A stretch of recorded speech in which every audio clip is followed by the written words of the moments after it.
Please rise for the Pledge of Allegiance. To the flag of the United States of America, and to the republic for which it stands, one nation, under God, indivisible, with liberty and justice for all.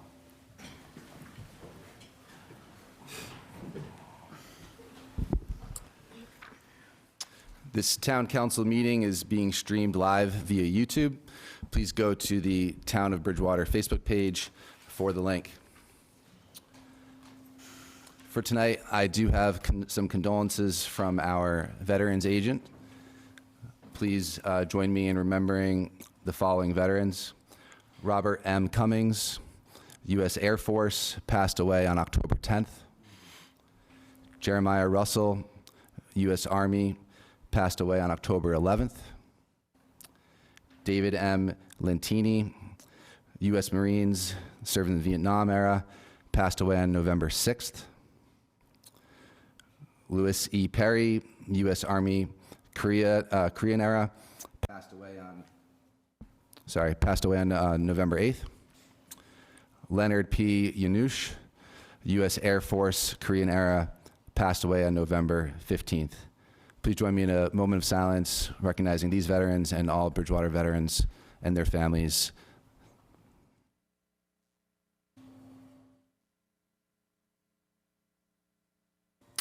Thank you.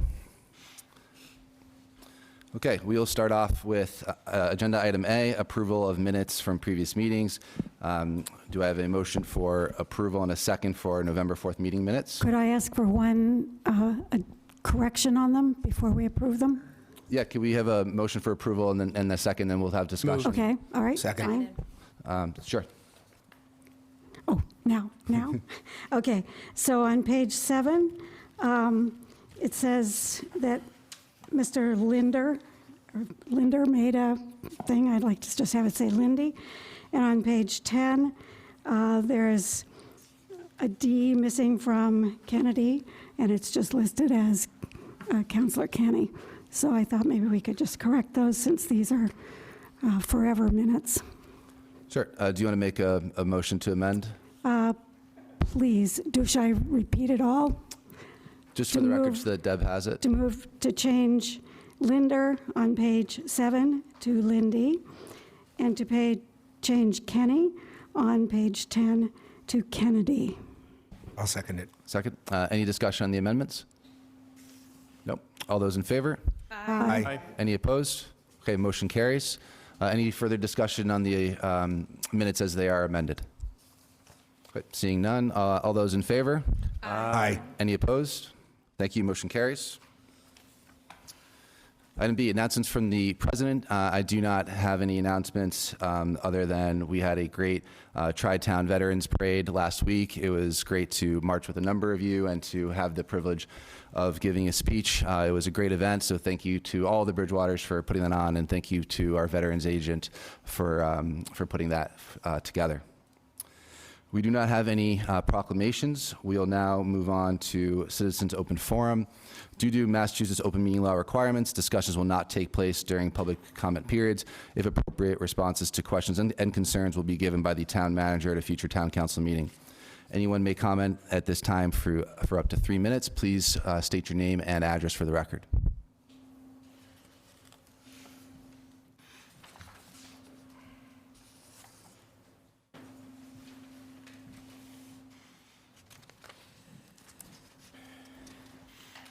My name is David Moore, 54 Flag Street, and while we're on the subject of veterans, I would like to say that the Veterans Banner Program we just got through taking down, I don't have an exact count, but we're over 280 veterans, ranging from World War I right up to presently serving. Our program got started 8 years ago, and unfortunately, some of my members have aged out of the program. I've lost a couple of my vets have passed away, and most of the rest of us shouldn't be up on ladders. So this year, I've had a tremendous amount of help from the Fire for Effect Foundation. Al Lacerda stepped forward with his folks. He did a great job publicizing our takedown event. We had some people start following Veterans Day on the 12th, and they got a few down. But I had a tremendous outpouring on Saturday, and we had all the banners down. Well, I can't say all, because we still got a few stragglers. There's 4 or 5 still up there. They pop up once in a while. But we've got most of them down, but it was all to the efforts of Al Lacerda and his people have been a tremendous help in this program. So, and I would like to say thank you for the town for hosting this program. We're a leader in the area. If you've been around, other towns have adopted it, but nobody comes close to what we do in Bridgewater. Thank you. Thank you, Mr. Boer, for everything that you do with that program.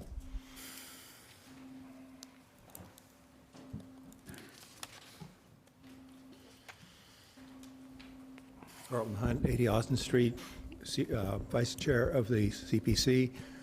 The folks that aren't here but are in the audience may have had a little bit of a challenge coming into the building because we're finalizing the strengthening of the walls to hang the Parthenon frieze that we had restored.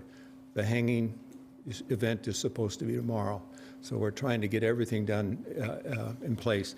The other thing I very much would encourage you is the order FY 26-033, the transfer order for the engineering for the multifunctional fields. I highly encourage you to pass that. Thank you. Thank you.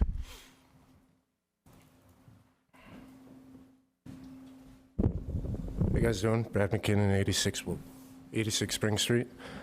Just here to talk about a few things. The first thing is the Sewer and Water Committee. I did apply for that because when I was on the council, I dealt with 2 different town managers who basically just brushed all the talks to the side.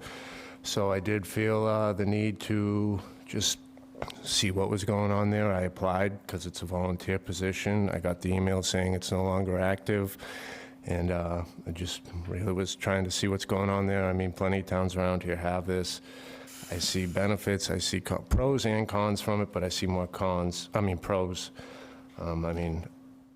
I resigned and withdrew my papers 2 months before my election. I didn't want to do this. I'm a hoisting engineer, not a real engineer. People call me dirt dummies. It's not really my thing, but like I said, this is just me trying to open the door for conversation. I mean, I do think it's something the town should have, and I mean, accountability is huge. I wasn't the best counselor when I was here, but I did get elected when I was 28 years old, and plenty of past counselors and even the constituents said the one thing you did best was accountability with your list and all that. I mean, this guy's lucky over here I'm not there because the list would be pretty long, but I did give up that list when we got an interim town manager because they couldn't do as much, but there's a tire problem. We have the 5,000 tires in the woods on Water Street. We have Stiles and Hart, which, I mean, the bottom parking lot is just abandoned. I know there's other issues that we don't need to talk about, but what's up with the grant funding there? When does that end? Summer Street, I mean, I came in here and I called out the fact that there was a construction company there for 3 weeks doing nothing, and then 2 days later they disappeared and no work has happened there. We've talked about Flag Street. A few people have brought that up without me even asking them to, and we were told that all the dirt was pulled out of there when, if you drive by, you can clearly see that nothing's been touched since they've shut it down. I mean, we definitely need a little bit more questions when it comes to the town manager updates, because when I was on the council, I felt that was the most important part of being on the council, was holding the town manager accountable. Even if I said stuff I wasn't or stuff that I shouldn't have, it's still, you gotta hold people accountable. And I'm not saying him, I'm saying everyone in this town when it comes to this building. So, like I said, I don't want to be on the Sewer and Water Commission, but I applied to start that. But the Board of Health also needs people, so if you want to move my application over there, I'll gladly fill that spot to help out. But just don't look at my resume too much. I made it on my notes on my iPhone, so it was kind of just trying to get things going. You guys have a great day. Thank you.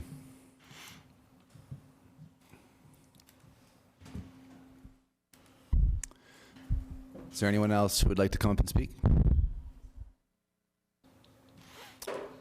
Okay, seeing none, we'll now move on to appointments. So for this agenda, oh God, I just wanted to ask if we could move the B and C out of order and do those before we do the school committee. They'll probably be quick. sure. Yeah, we could, Could I make that in the form of a motion? of course. Second. Any discussion? Okay, seeing none, all those in favor? Aye. Aye. Any opposed? Okay, motion carries. So that being said, we will move on to our other appointments for Conant Trust. This is a reappointment for Mr. Michael Levy. Do I have a motion for approval and a second for discussion? So moved. A motion Second. and a second. Second. Any discussion on this appointment for Mr. Levy? Mr. Levy's been on that committee for years and years, so if he's willing to continue to serve, probably does us well. Thank you. Yeah, and this is for 2025 to 2030. And is there any further discussion? Seeing none, all those in favor? Aye. Any opposed? Motion carries. This is for other Conant Trust appointments. Let's begin with Ruth LaBonte. This is a term from 2025 to 2028. Do I have a motion for approval and second for discussion? So moved. Second. We have a motion and a second. And is there any discussion on this appointment? Okay, seeing none. All those in favor? Aye. Aye. Any opposed? Motion carries. And then lastly, we have Mr. Scott Hile. This is, again, for the Conant Trust appointments. This is for a 2025 through 2029 term. Do I have a motion for approval and So second for moved. discussion? Seconded. Motion and a second. Any further discussion? Seeing none. All those in favor? Aye. And any opposed? Motion carries. Thank you for that, Mr. Lindy. That was a good idea. Okay, so that being said, we'll move on back to item A under appointments. I'll invite our members of the school committee to join us for this item.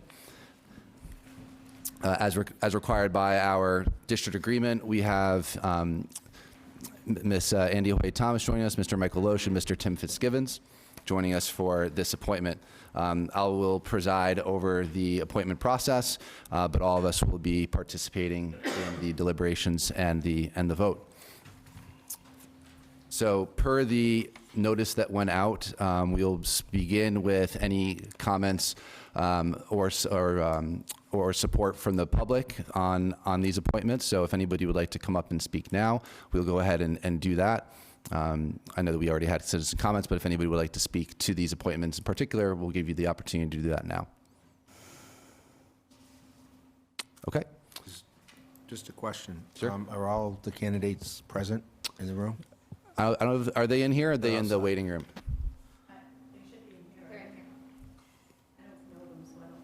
Oh, okay.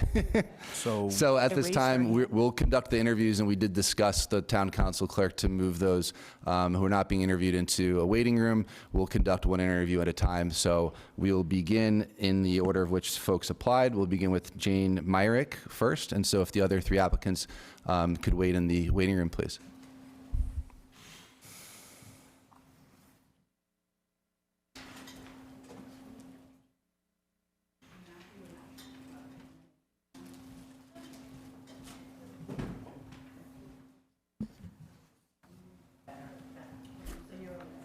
So just a point of information, there are 4 candidates, and we only have 3 here? We have 3 left. You just up. So it's Matthew, Dana, and Amy. Amy's out there. Yeah, 3 of them. I think Dana's here. Dana's not here. Dana's not here. Who was that tall man? Who was that tall guy? Okay, well, we could continue while they're sorting that out. So we do have 4 applicants. We'll see if Dana is here. Each applicant will come forward as Ms. Meyrick is here in front of us. We did ask those participating in the vote to submit questions. I do have those questions aggregated here in front of me, so thank you all for setting those questions. I did, when possible, keep those questions verbatim. If some of them were redundant, I kind of consolidated. So just a point of information for those participating here. So Ms. Meyrick, we'll just begin with a series of questions, and then we'll kind of go from there. So number one, on the topic of commitment, continuity, and future service. So this appointment runs until April. How do you view your commitment to public service, and do you plan to continue on your service beyond this appointment by running potentially in the April election? Thank you so much for the question. Hi, everyone. It's a pleasure to be here. Thank you so much. So, yes, first off, I'd like to say I'm a proud Double Bear alumni of Bridgewater State, and with both in charge of my Bachelor's of Earth Science and Secondary Education, along with my Master's degree of Higher Education Administration. I feel as though that I am civically motivated now to come into my own and really fulfill what Bridgewater motto is not to be unministered but to minister, which means not to be served but to serve. And that's ultimately what I wish to do. I also have started to take root in this beautiful community of Bridgewater, as I've been here since about 2016. So I'm also a newly member on the Diversity, Equity, Inclusion, and Belonging Committee, as well as the Cultural Committee here at Bridgewater as well. So long story short, I think the saying of local action, national impact is something that I wish to do. I just wish to serve amongst my constituents from as far as I can be, as far as I can reach. Thank you. The next question is on prioritizing limited resources. In a world of limited resources, what principles guide your approach to prioritizing spending and determining what should come first and what may need to wait? First and foremost is about securing the students' education and ensuring that we are maximizing their opportunities and potential at the fullest capacity that we can. Given that, with the circumstances and limited resources that we have on this very finite planet, such resources, I would say, to not only of curriculum, but to equipment, but I would also say professional development to really cultivate a nurturing and fostering sense of climate and culture within the school community. Other things that would need to be weighted off as a capital special project would probably be, I would say, I don't want to say quote unquote fancy, but I would say, you know, if we have an extra little splurge money and want to do something a little bit frilly for the school, because we can. But I would try to dictate those spending funds to actual needs instead of wants. Makes sense. Thank you. Next one. Vision for improvement beyond funding. Putting aside the obvious need for additional funding that our schools are very familiar with, what specific improvements, whether they be administrative or educational, do you believe are needed across the district, and what strategies would you use to help implement them? I think a valuable skill that I wish to see as a change as I become more as an adult, as I'm young adult. I wish to see a comeback of vocational and occupational. Although I did not go to a vocational school myself, my student teaching practicum, although remote, was at Southeastern Vocational School, and I just loved how it infused both trade and education, so then no matter what, our students can walk away contributing to society in whatever capacity that they so choose.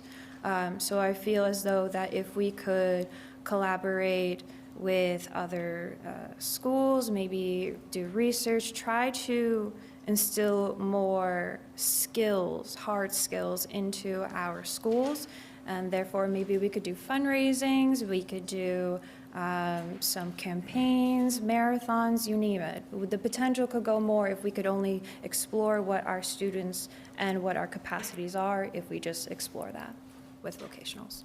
Thank you. I've got two left. Next one is on budget understanding and mandates. How would you approach overseeing the school committee budget, including mandated spending? And are you open to reviewing those mandates to ensure funds are being used as effectively as possible? Thank you for the question. I'll be first and foremost that I will be a rookie, so I will be learning as I go, but I mean, you have to start somewhere, so might as well start, you know. After the crash course, but authentically learning, of course, as doodledly, it is a team effort. It takes a village. So ultimately what I would say is I'm more of a democratic. I like to hear all voices and come to a shared agreement.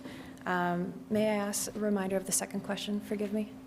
The second part of the question was, are you open to reviewing those mandates, as, for example, your special education mandates, transportation mandates, and so forth, Absolutely. to ensure funds are being used as effectively as possible? Absolutely. I would be very much fascinated with those mandates. Reading over large paperwork has now become a special interest of mine. I am also a late diagnosed autistic neurodivergent individual with ADHD. So if brought to that occasion to review such mandates, that would be a very special and passion of mine, especially.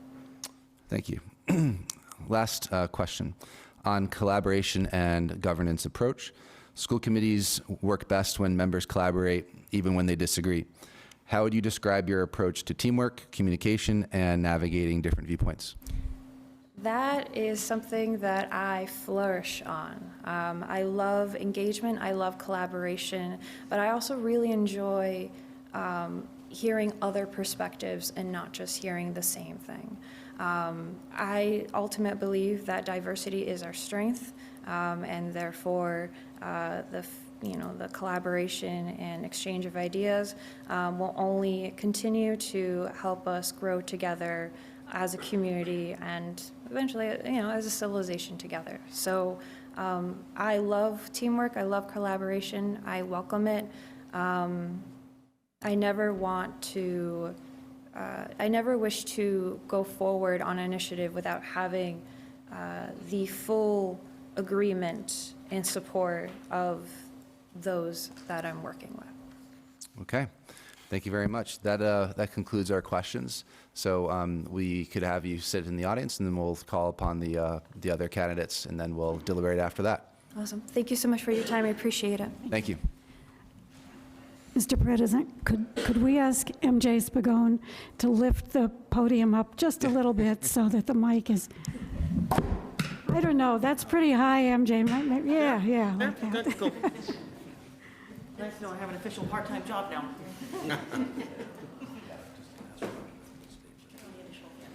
They all looked like they were tall when they were leaving.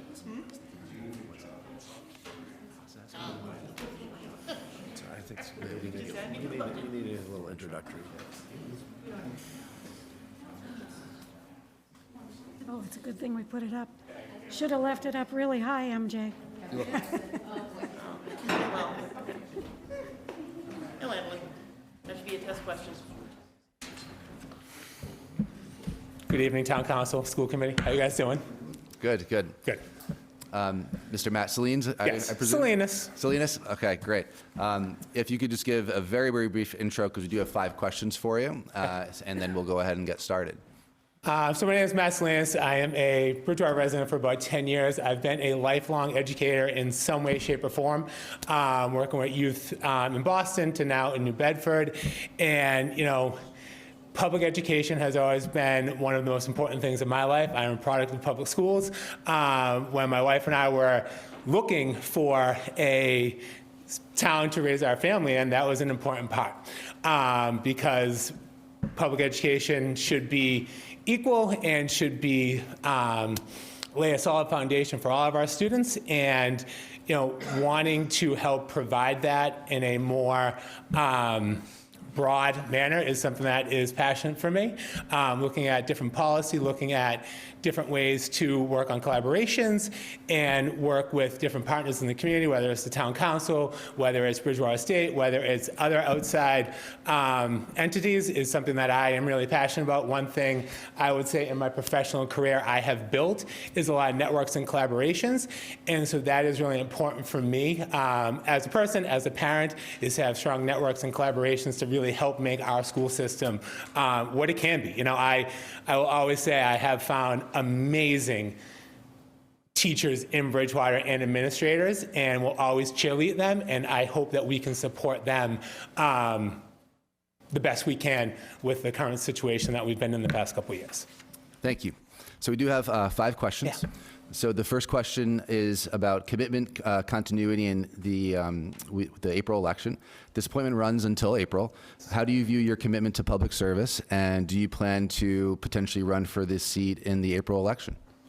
So I think my commitment to public service has been lifelong, as I said when I gave my introduction, but I have worked on different committees. When I was in Boston, I worked in, different youth-serving agencies and really working on policy and programs and bringing funding to the community center I worked at. So that is something I've been committed to my entire career. Where I work now in New Bedford, I like to bring in different nonprofits and other agencies for that. So that's kind of a testament to my commitment. In terms of April on, I think that if I am appointed now, it would be something that I would be fully invested in for the April election, because I think we need the structure, we need the long-term support and commitment. Thank you. Second question is on prioritizing limited resources. In a world of limited resources, what principles guide your approach to prioritizing spending and determining what should come first and what may need to wait? So I think that's a great question. So I think for that, it would be really listening to the constituents, right? And I think there's a lot of constituents when you're on a school committee. So, you have students, you have the public school system, you also have the town. So I think really listening to everyone in terms of what the highest needs are and really coming together as a committee to have the best educated decision for what we need to do. I think it is really hard right now looking at also too, I think in the school committee, for the schools, it's really looking at making sure that we are abiding to all of the federal regulations, whether that's for special ed, whether it's for McKinney-Vento and things like that, that we really make sure we are keeping those high need areas the priority, right? So I think when we look at that priority, it's making sure that that happens. And then, yes, it is hard as a parent who has a 3-sport athlete to be paying $600, but I will say this, everyone is doing it, right? Because the families also have that sense of, hey, we're going to make this a really good thing for our students, and athletics can help young people. And I think the town has come together and done a really amazing job this past fall. So I think that's how I would look at that. We have to have the federal regulations, we have to have the DESI regulations, and then look at where those things might trickle down to things that can also be helped by outside funders and by other collaborations. Thank you. Next question is regarding vision for improvement beyond funding. Putting aside the obvious need for additional funding, what specific improvements, whether they be administrative or educational, do you believe are needed across the district, and what strategies would you use to help implement them? I think from what I've seen, having clear vision and structure with all grade levels, so elementary, intermediate, middle school, and high school. Being a parent that has someone in 3 of those schools, there's different communication, there's different programs that aren't really streamlined. I think really looking at streamlining some things, having the superintendent talk with the principals and really working on streamlining some of those would be important in terms of the school component. I also think that looking at more cyber things, looking at more technology, really helping to bring partnerships that are focused on the tech industry and things like that. I also think another huge part is looking at some more hands-on learning. I think, looking at more, I don't want to say voc because I know we do have a voc, but looking at more programs that might help young people say, hey, you know what? I don't have to go to school for 4 years. I can, be an electrician and do very well. I can be a carpenter and have a good living and do something that I'm passionate with my hands, and trying to do some more of that, hands-on learning in the school district as well would be important. Thank you. Fourth question. Budget understanding and mandates, to which you already spoke to a little bit about. How would you approach overseeing the school committee budget, including mandated spending? And are you open to reviewing those mandates to ensure funds are being used as effectively as possible? So 100% open to reviewing them, looking at learning more, and really trying to use, my experience with my MPA and also some other public budgeting that I did throughout my career. I had a partnership with Boston Public Schools. That was a pretty significant contract that we really had to make sure that our budget was, within the means that BPS gave us. And so really looking at those mandates, looking at what the town has, and again, coming up with that best solution for what we can do with the funds that we have. Thank you. And last question on collaboration and governance approach. School committees work best when members collaborate, even when they disagree. How would you describe your approach to teamwork, communication, and navigating different viewpoints? I think I do that every day. So I'm on the leadership committee at my school, and we have people that have a lot of different viewpoints, and we have to work together for the best interest of the students. I think that's the number one. I know that it was a very hard budget process this past spring and summer, and I think the school committee did the best they could with what they had, right? And so looking at that and saying, hey, it was hard choices that they had to make, and knowing that it was a collaborative effort. So I think working with that collaborative process and really listening. I think the number one thing for me coming into this meeting today was knowing that from now until April, it will be a lot of listening. It will be a lot of understanding, working with the school committee members to understand, hey, why did certain votes go this way? Why didn't money get taken out that way? In a much more just questioning, not like, why didn't we do this threatening, but like, hey guys, like how can I help me understand why the budget went this way? Because I think we need to make it work for our constituents, and our number one constituent is the students in this town. So that's what I would do. Great. That concludes our questions. Thank you very much. You're free to grab a seat, and then we'll continue on. All right. Thank you very much. Ms. Meyrick, I did not give you an opportunity for an opening statement. You kind of introduced yourself in the beginning. Would you like to give a closing statement? I want to provide you the same opportunity that I'll give the other candidates. I don't want you to be slighted, so.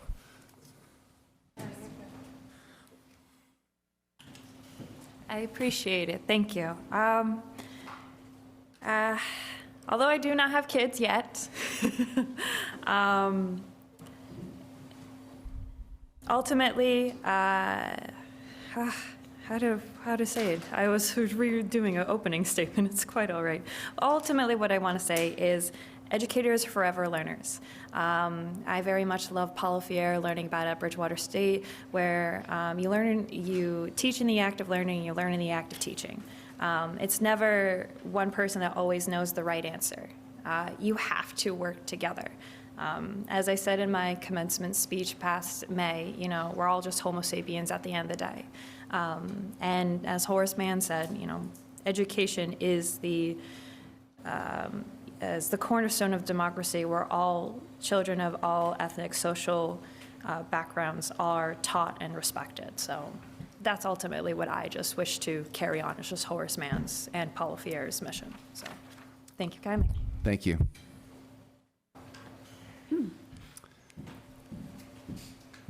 Please introduce yourself in a brief opening statement, and then we'll move into some questions. Absolutely. Good evening, everyone. So I'm Dr. Amy Benner of 550 High Street in Bridgewater. I've lived here for the past 15 years, and I have one kiddo over at the Mitchell, a 5-year-old in kindergarten, as well as a 3rd grader who just started at the Williams Intermediate. And really, I have a few different motivations to serve that I'd like to share with you. First, just the investment in the community, not only as a resident and as a parent, but also as a career educator. I have over 20 years in the field of education and just recently earned my doctorate degree. And my work was focused on elevating student voice in designing student interventions. So I think that that's a big piece of this role is voice. having opportunities to hear the student voice, hear the educator voice, hear the citizen's voice in what we're doing as a community. Also, very focused on student-centered leadership, to follow through on that. I have experience at multiple levels, which I think brings me credibility. I have been a classroom teacher, a building leader, and now a district-level administrator. And I think I will bring a unique expertise and, again, credibility in being able to see the educational system from the roles of many of our folks who are in the system. And also, I greatly believe in the idea of strategic governance. I think that those who sit in school committee and those who sit on, kind of the other side of the aisle, so to speak, in our education system, have a very important duty. And within that duty, I believe it's important to build trust, to maintain relationships, to make hard decisions based on fact, and with the understanding and sort of carrying the responsibility that acting within these roles affects the very real lives of families with diverse perspectives and priorities, one of which I am a part of. So, thank you. Thank you very much. So we do have 5 questions. Sure. The first one is on the topic of commitment, continuity, and the upcoming April election. This appointment, as you know, runs until April. How do you view your commitment to public service, and do you plan to run for the seat in the April election? Yes, absolutely, I do. I would like to sort of take on this bite-sized chunk at this time, having just come out of a doctoral program and so on and so forth. I haven't had the flexibility to take on a role like this, so I think this piece gives me the opportunity to get in and establish some of the relationships I haven't been able to establish while I've been, immersed in my educational and professional career. But then to take that, those building blocks and the renewed energy that I hope that I would bring to the position, and carry that through. So in short, I am here for the long haul. Great. Second question, prioritizing limited resources. In a world of limited resources, what principles guide your approach to prioritizing spending and determining what should come first and what may need to wait? So I'm a big believer in strategic planning. So I think that as again, the folks in the elected positions such as this, as well as our educational leaders and folks that are working in our school system, I think that our priorities should be guided by strategic planning, and that also comes from data. Taking a look at where are our biggest areas of strength, where are our areas of opportunity, and developing a plan together as to what our focus areas are, and then as we make financial decisions, repeatedly turning our attention back to that strategic plan, which should be underpinned by building improvement plans, educator eval, all the systems and structures that kind of feed up into a well-organized school that has looked at, what outcomes are most important to it, and then to always be making our decisions based off of that. With that said, as much as I believe in the strategic plan and having a document that's structured and thoughtful and reflective, there's also life and reality. And sometimes there's compelling needs or changes or circumstances that need to be thought of. And so I think it's a balance of both of those things. Great, thank you. Next question, vision for improvement beyond funding.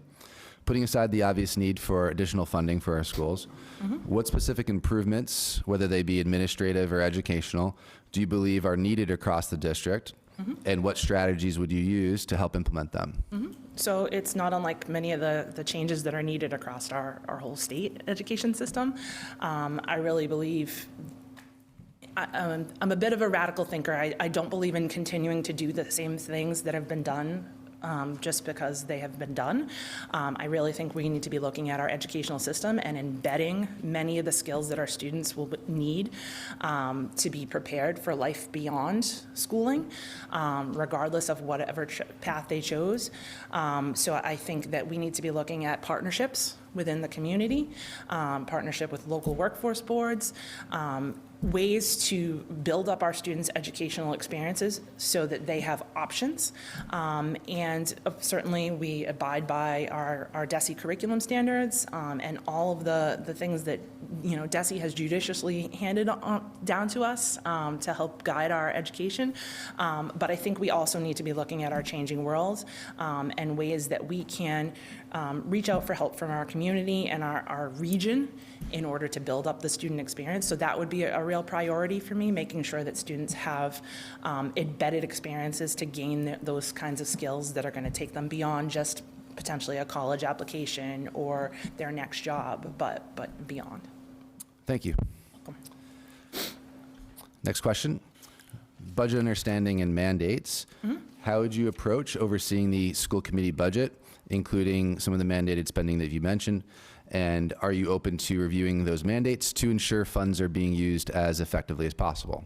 100%. So that's a big part of my role and has been my role in my professional experiences, being a fiscal steward and really understanding the complexities of school finance.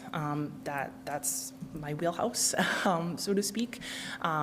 For fun, I was on the the local contribution hearing regarding the chapter 74 formula this evening. I also, my expertise is not just in education, but is in special education, which is one of the biggest budget drivers in a school budget.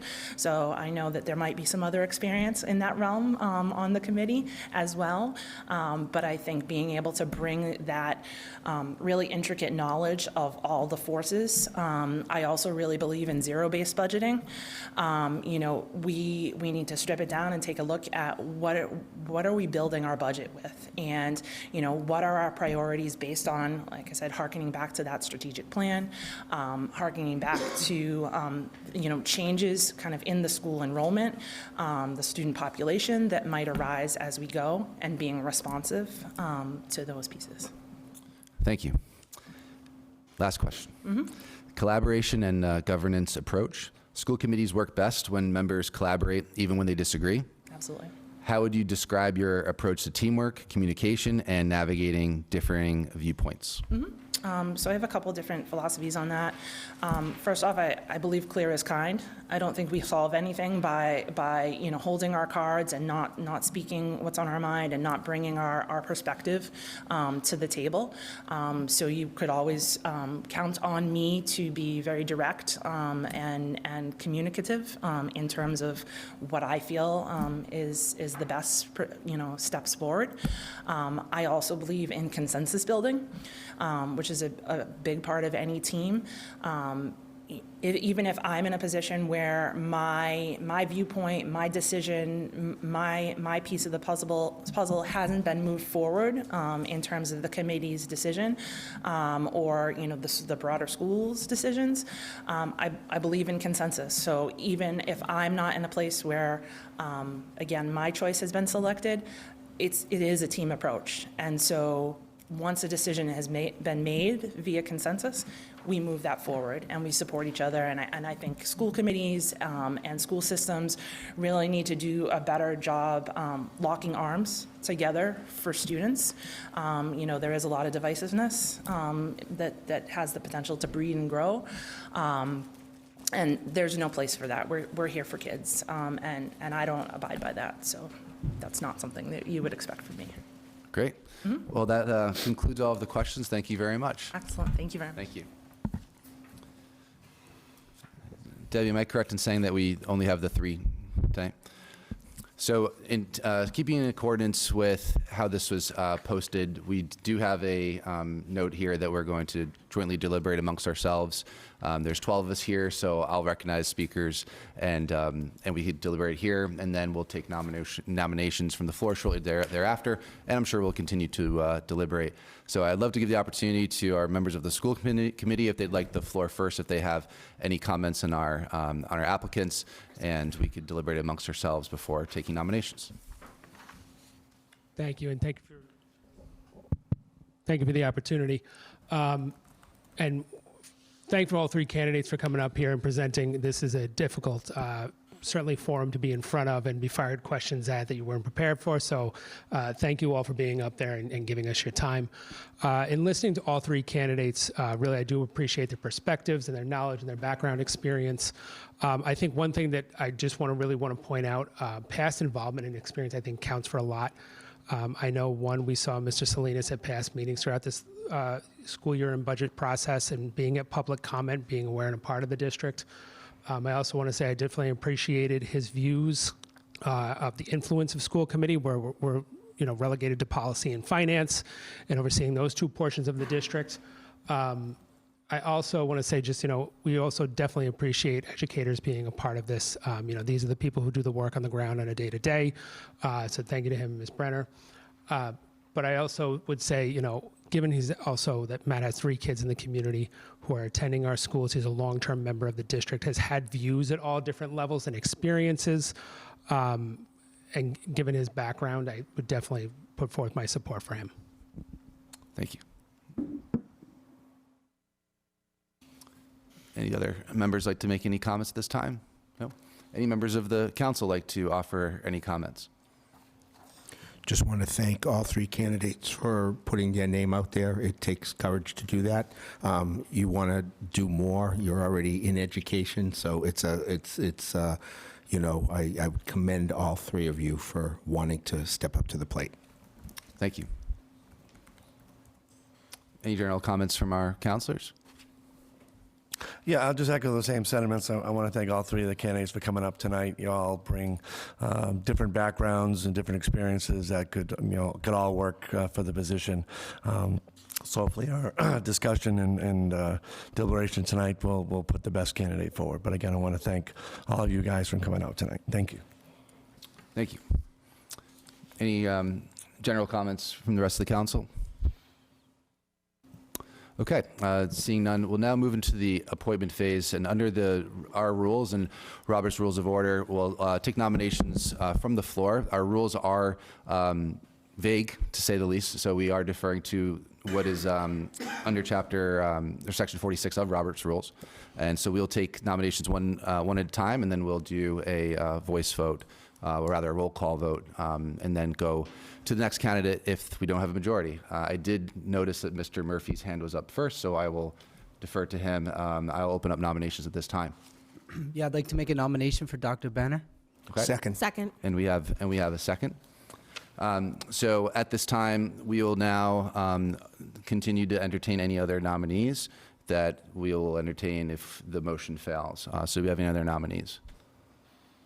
I would like to nominate Matthew Selines. Okay.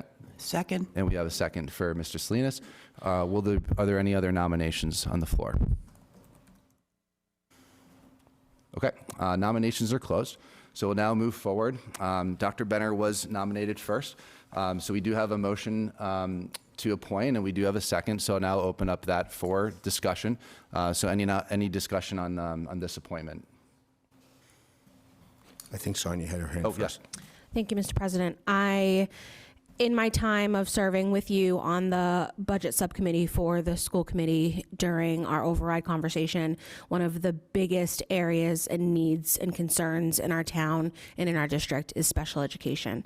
And I feel that it's the perfect time to involve someone that does this every single day on the school committee, where we're able to potentially get some new ideas on what might work in another district that might not be a regionalized district, but ultimately they might be doing something that we could explore that I would really like to have the opportunity to be able to navigate around. So I found her resume to be very impressive. We have our own doctorate individual amongst us that's trying to get his PhD. So ultimately, we understand those complexities, but he works very hard, and based on your resume, you work very hard as well. So those were my sentiments.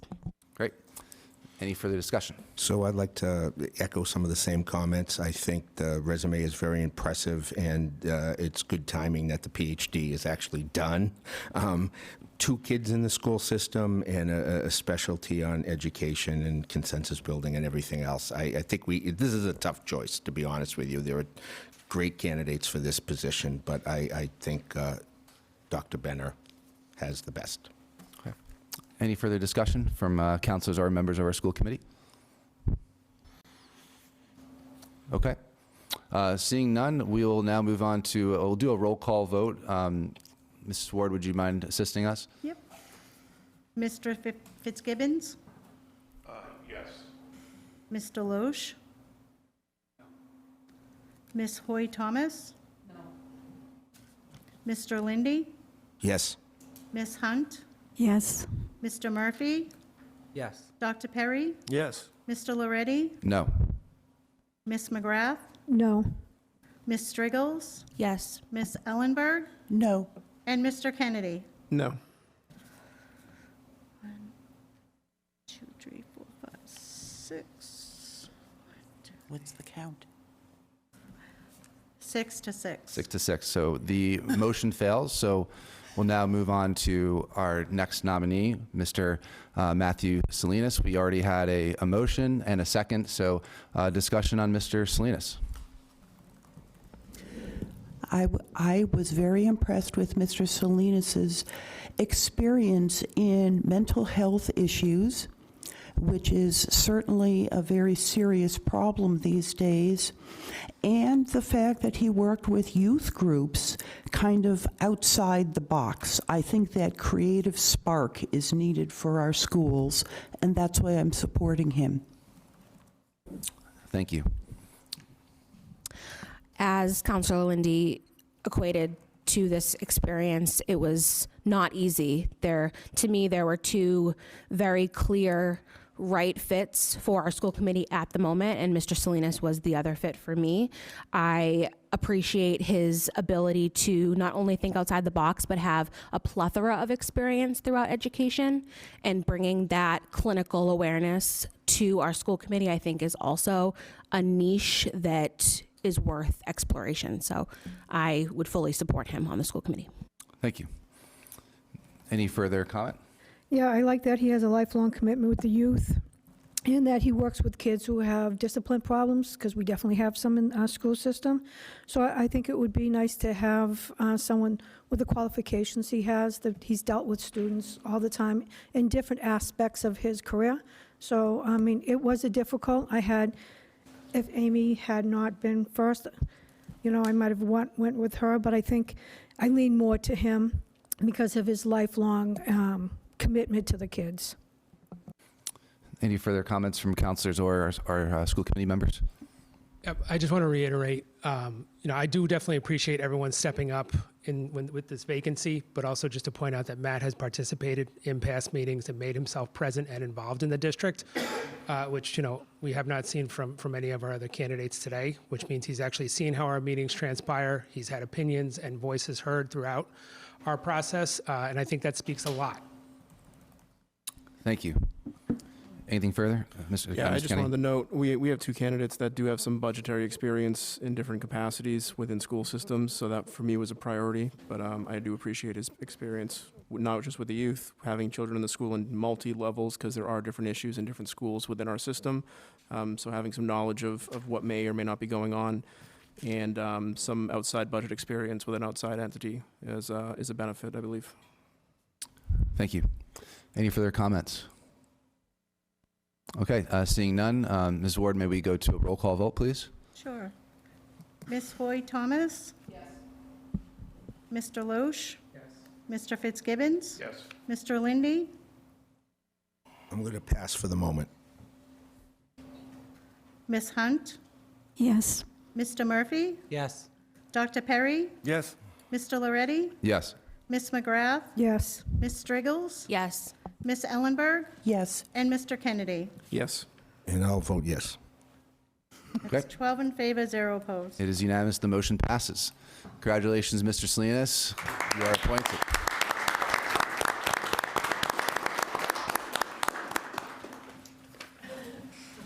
We sometimes will swear people in after this, but we will do so tomorrow morning, I believe, with the council clerk. Please convene with Tina, and then we'll get you sworn in tomorrow. Great, thank you. And there's a meeting tomorrow? I live at that high school. Can I ask for... To members of our school committee, thank you very much for coming and accommodating. We appreciate you being here. Can I ask for a brief recess? Can I ask for a brief recess? Make a motion for a brief I'd like to make a motion for a 5-minute recess. Seconded. Second. All those in favor of a brief recess? Aye. We'll come back in 10 minutes. 10 minutes. Thank you, everyone. Time's now 8:18. I'll call this meeting back to order.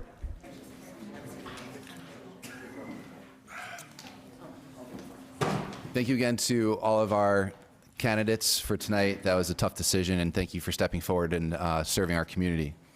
We'll now move into item F, hearings. We'll start with petition P 2026-003, petition for National Grid for pole and wire locations on Center Street. This is a continued public hearing. It was originally advertised in the October 21st, 2025 Enterprise. I am continuing the public hearing at this time. It's now 8:19, and I'm going to ask our town manager and National Grid rep if we have any updates. I think the National Grid rep is here and can provide a quick update. How you guys doing? My name is Mohammed. I'm here on behalf of National Grid, located at 100 East Ashland Street, Brockton. Just kind of, I know the concerns for that one. The person living at 6 Adler Street was concerned the pole would be going near their driveway. I just wanted to confirm that it is going on the intersection of Adler and Center Street on that corner, so it won't be anywhere near their driveway. Okay, thank you. Yeah. Justin, do we have any updates from the town on that, or anything that our DPW director needs to speak to on Center Street? No, we've seen the plan. We all agree it is where it was said. No concerns from our staff. Okay, great. Would anyone in the audience like to come up and speak at this time? Okay, seeing none. Councilors, do you have any comments or questions of National Grid or members of the town staff? No? Yeah, as long as everything seems tidied up on our end, I have no further questions. So I will go ahead and close this public hearing. It is now 8:20. I'll ask for a motion for approval. So moved. Second. We have a motion and a second. Any further discussion? Okay, seeing none. All those in favor? Aye. Aye. And any opposed? Okay, motion carries. B, we have petition P 2026-004, petition for National Grid for joint or identical pole locations, and this is for Winter Street. This is a continued public hearing as advertised in the October 21st, 2025 Enterprise. I'm continuing this public hearing at this time, which is 8:21, and I'll ask our town manager for any updates on this one. We've collaborated with our DPW director and National Grid, but also the residents who had concern. I do want to suggest that we continue this hearing one more time, just to give the opportunity to share the plan and be pretty deliberative about what that plan exactly is, just to clarify any concerns. But I do expect that at the next meeting, we'll be prepared to move forward. Great, thank you. Would anyone from the public like to come up at this time and speak? Okay. Any questions or comments from our counselors? Okay. I did go down and speak with the residents that were here, and I could completely understand their confusion as a homeowner in that area. The poles situation and the narrow Winter Street do create a little bit of a problem. So I appreciate the town manager taking the initiative there and trying to inform the citizens as to what that is and taking the time to extend this a little bit just to do that. So thank you. Cool. Yeah, thank you to our town staff, and thank you, Councilor Kennedy, as the district council over there, to go out there and investigate this and advocate for our residents. So I will close the public hearing at this time, which is 8:22. And do I have a motion to continue this hearing? So moved. Second. Motion and a second. Any discussion? Okay, all those in favor? Aye. Any opposed? Motion passes. Okay, we do not have any licensed transactions nor presentations. We'll now move on to our town manager's report, beginning with fire station update. Good evening. You have our monthly report. If you happen to go by the fire station tonight, you'll see that the lettering for Bridgewater Fire Headquarters is up and illuminated. The numbers over the equipment bay are up and illuminated. We are very close. We had the dispatch council setup was delivered on Thursday and installed. That's in place. We have a major furniture delivery tomorrow. The striping has been done, the paving has been done, so we are on schedule. We're doing our punch list tomorrow with the architect, so our anticipation is that the chief, the deputy chief, and their executive assistant will probably move over in December with a full transition in January now, which is what we anticipate. We're still ahead of schedule, and things are going well. Great. Really well. Comments or questions from councilors? Mr. Lindy. Through you to Mr. Rulli, if the town manager is good with that. I had a constituent reach out to me. I went to the energy aggregation hearing, and they asked me if it will be normal for the light. I mean, the fire station's open 24/7, but it's lit up kind of like a Christmas tree right now during the construction phase. Is there a programmable electrical panel like there was at the Mitchell School? Because when I was on the building committee over there were issues with that, and the lights stayed on all the time, and the whole place is lit up. Yeah, I will get you an answer on that. I honestly don't have an answer. You're correct. I thought you were going to say that outside lights were going to be on. But I'll defer to the chief, but I'll find out. You know, we have a meeting over there tomorrow, so that's a question I can ask, and I can send the council through Debbie an email to answer your question. Thank you, and I think things are great. It looks great. I think you've done a very good job keeping that, you know, under budget, on time, and you know, made sure that the contingency wasn't. It's like acupuncture. You have fire station, MBTA, fire station. There you go. MBTA. There you go. Yep. Take the compliment. Dr. Perry. Thank you. Mr. Rule, do you know, is there going to be any type of lighting set up on the main road there to allow the trucks to come in and out and stop traffic? Yep. So that is one of the, I think we're scheduled for the first or second week in December. So you've seen, as part of the striping, there are stop lines now on Pleasant Street 104. There is a basin for an emergency signal. That conduit is being pulled tomorrow. The fabrication of the arm is almost complete, so that is, it wasn't in the original plan, it was something that we added in that we thought was necessary, but before we transition over there, that emergency signal will be in place. Fantastic, thank you. Councilor Murphy. Just a follow-up, and this may be to the town manager. Is there any update on the current fire station? What will happen with that building? Nope, I think as we develop this plan and move forward, you know, we have to obviously look at Station 2. So there isn't really a plan there just yet. We've talked about it, about some potential shifting some of our staff if we do Station 2 to that station. But we'll have to navigate that. We'll have to see what remaining funds are available, et cetera. Sorry, just to clarify, moving from Station 2 to the... As a temporary basis, if there's work that was being done at Station 2, then we'd probably have to reposition staff while that work is being done, but we don't know just yet. So for the time being, it looks like all three areas will remain open? Correct. Functioning? Yeah. Well, There's there no won't plan be, for there them won't be, temporarily, there will not, headquarters is moving. I think what the town manager is alluding to is that there is a significant amount of work that has to happen at Station 2 that might require that they come temporarily here so that work can be done, but then they would go back to Station 2. But for the foreseeable future, the town's going to keep open all three buildings as functional buildings for the fire. If your question is, are we demolishing that building? No, we're not demolishing that building. Yeah. Just yet. Yeah, I'm more along the lines of keeping it open, keeping it heated, keeping it functioning. Correct, we will have to, yeah. Those will all be costs to the town. Yep. But we'll continue to do so for the time being. Yep. Yeah. That's it. Thank you. Any further questions or comments on the fire station? Sure. I appreciate, Mr. Rulli, that you give us the updates and the photos. It helps me when the residents ask me questions, so I appreciate that. And I also appreciate that you got this not only up to date, but ahead of date, so thank you. Anything further on the fire station? Okay. Again, if any members want a tour, just coordinate that through Debbie, and then we can make arrangements. We just need 24 hours minimum heads up. Okay. Thank you. I highly recommend it. It's pretty impressive. Yeah, the signs look great. Drove by earlier. It looks really nice. Yeah. Yeah. Awesome. Well, thank you very much. Thank you. Okay, next up. You have water update and water and sewer commission.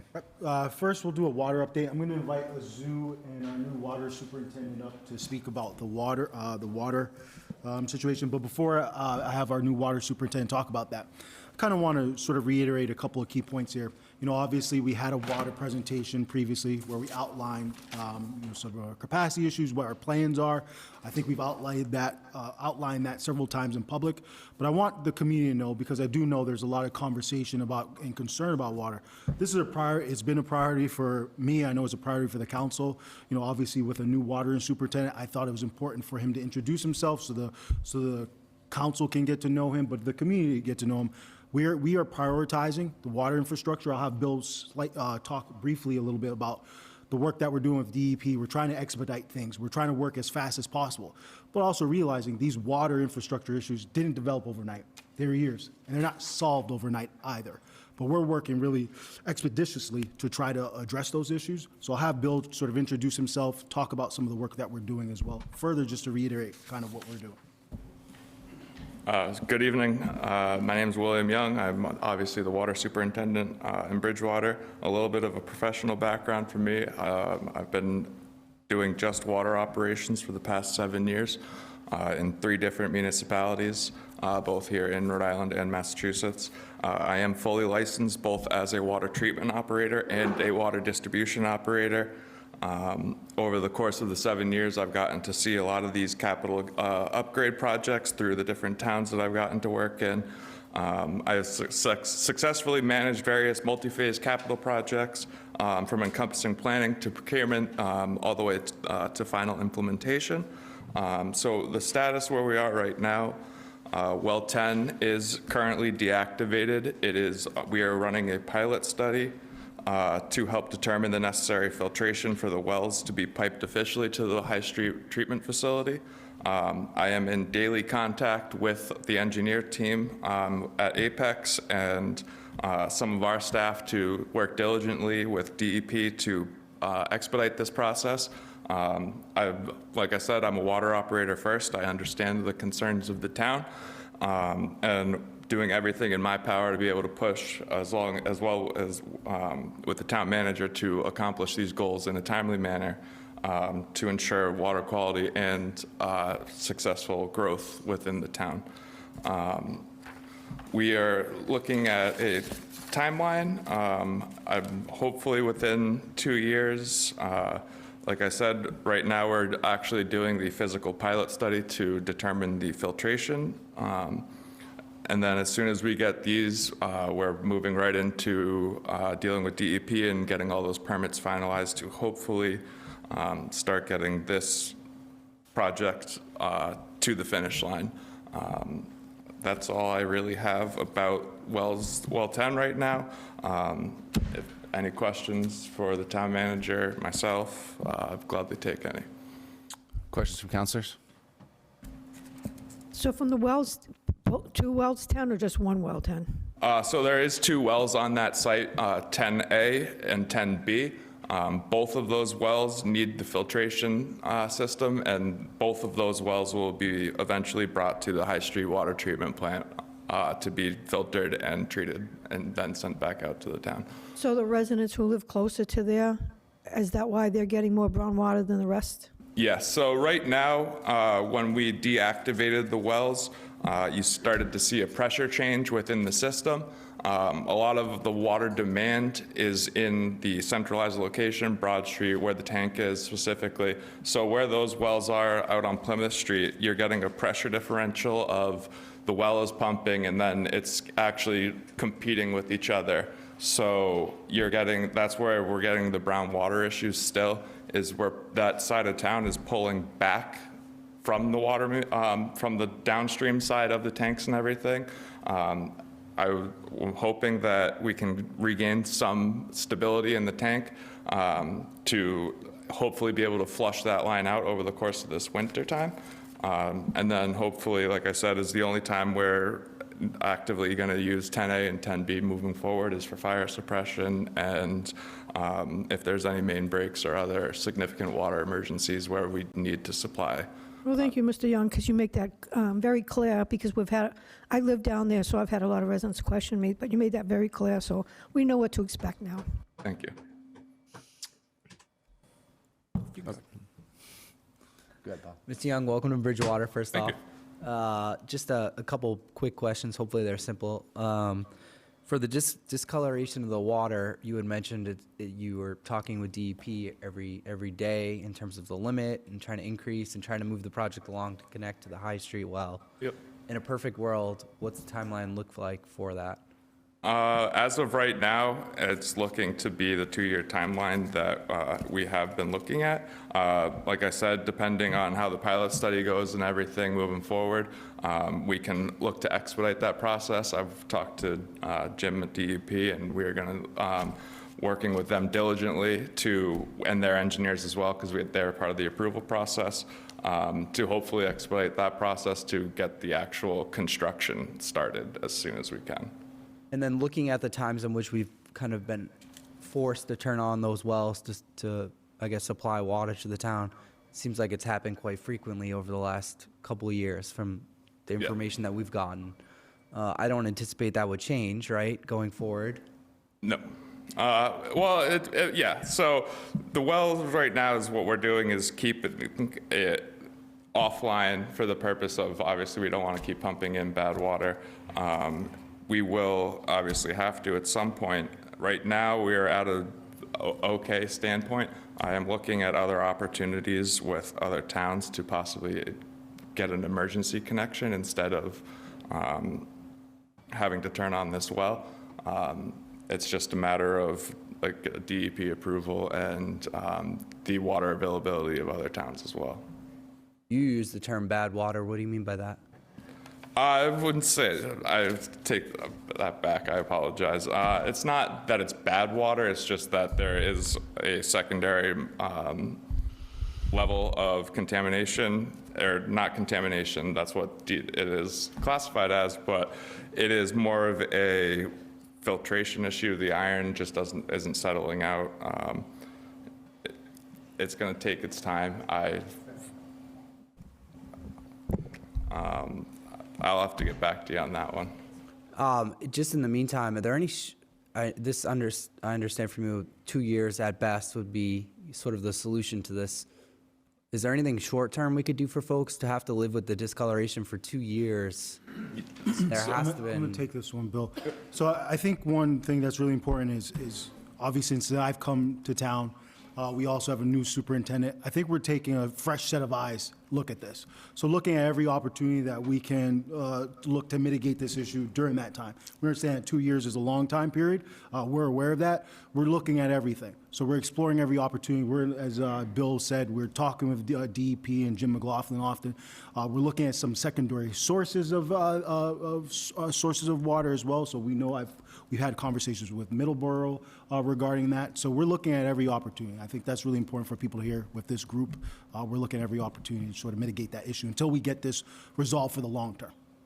I appreciate that. Just a follow-up to that question. When you say looking at every opportunity, is there any opportunity that you've come across so far that would address this issue in the near term?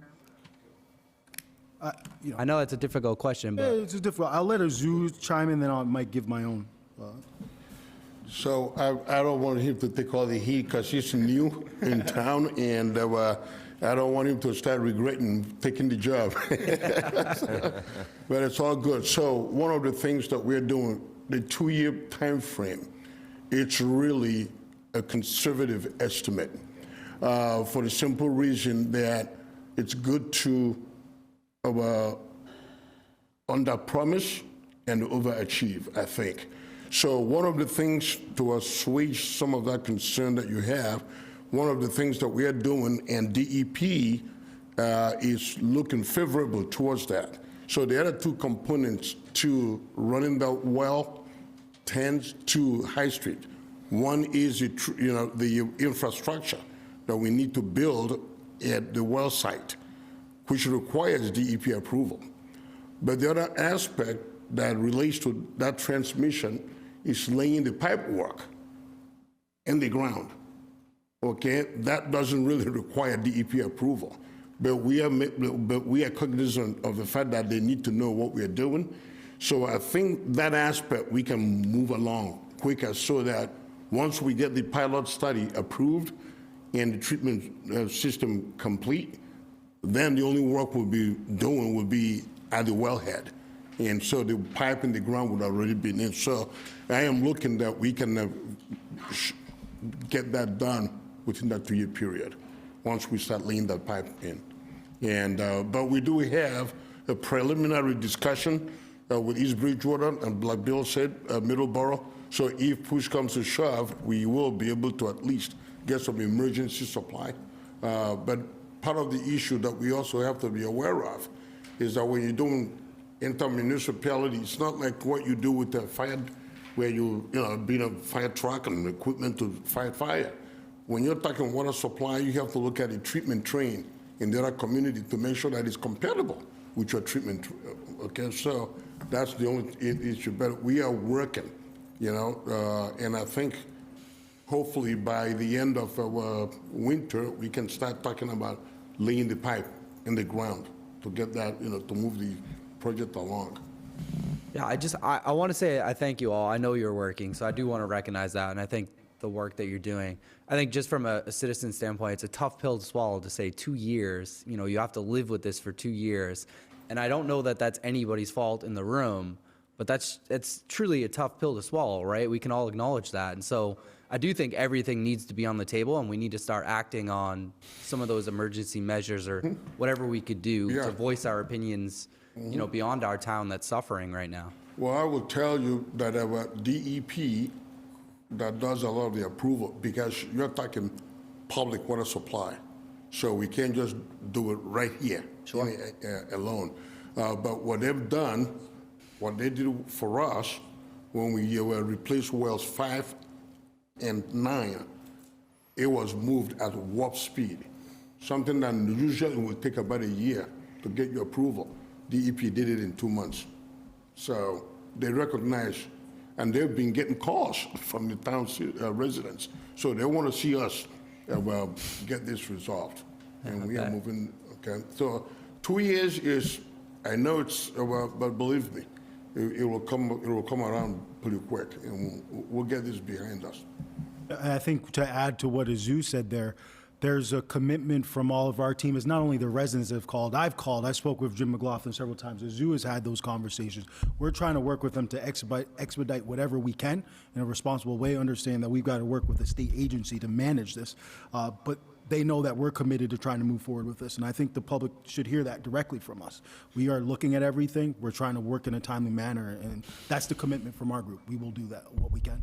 And then, but I'll pass it off, sorry, back to you, but just the Water and Sewer Commission, if we could address that after this or at some point? Yep. That's it, thank you. Mark, was your comment on the water? Yes. So new eyes and veteran eyes, good teamwork. My question has to do with the future. We have 2 projects. One's approved, well, the other one's approved, doesn't have a water permit yet. Will we have the capacity with this issue to meet those needs? Are you talking about once 10A is piped, 10A and 10B are piped to High Street? I mean, they're on Broad Street. They're right near the High Street well. The Foundry project and the Broad Street project. Yes, right. With wells 10A and 10B, we will be able to meet it and exceed expectations of the water supply with demand and system maintenance and everything like that.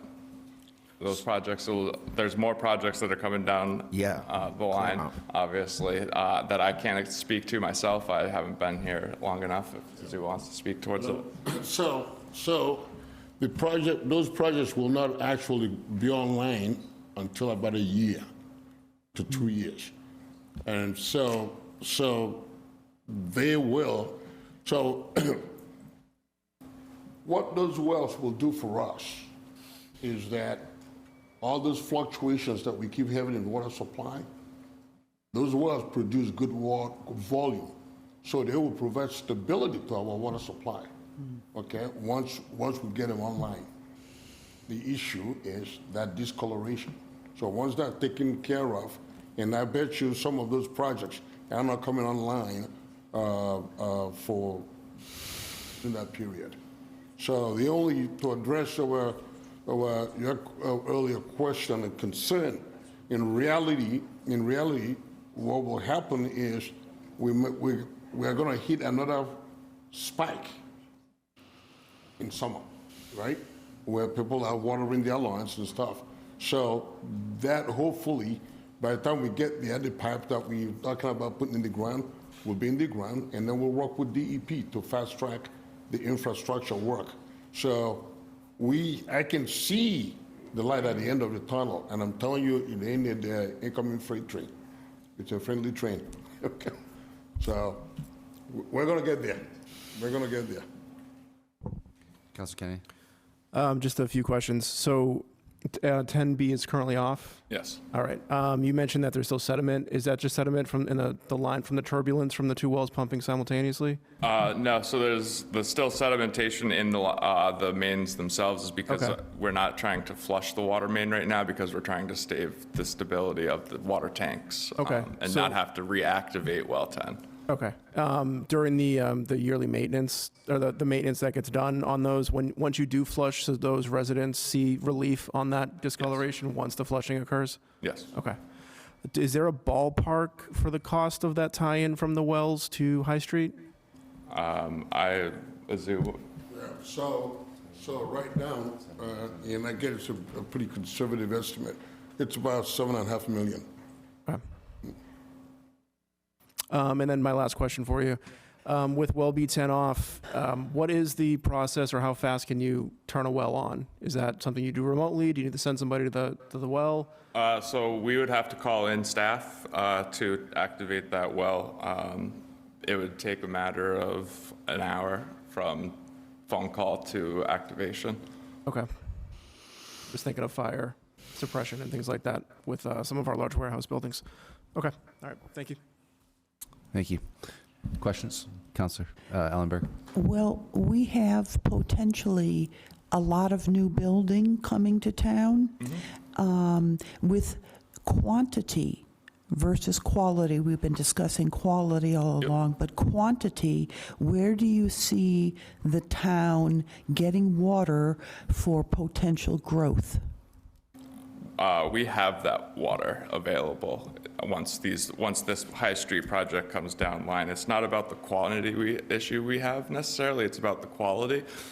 These wells would be able to supply sufficient water for the demand we have now and future growth.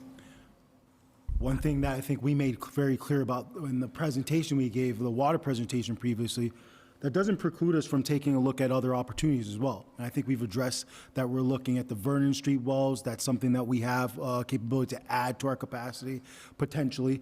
We've looked at, potentially looking opportunity to tie in with Brockton's water service. So even though this getting well 10 filtered was going to add to our capacity, for our water capacity, we still have to look for other opportunities too, right? Because as I mentioned before, it's about being strategic. It's about looking forward and being forward thinking as well, not just addressing the immediacy, but looking at future growth for the town. So I think those are the options that we laid out in our presentation, and those are the same options that I think I would say to you, Councilor Ellenberg. Thank you. Yeah.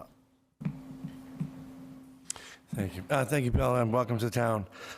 So just a quick question on when we do get the filtration set on up. Obviously, we're filtering out the iron and the manganese.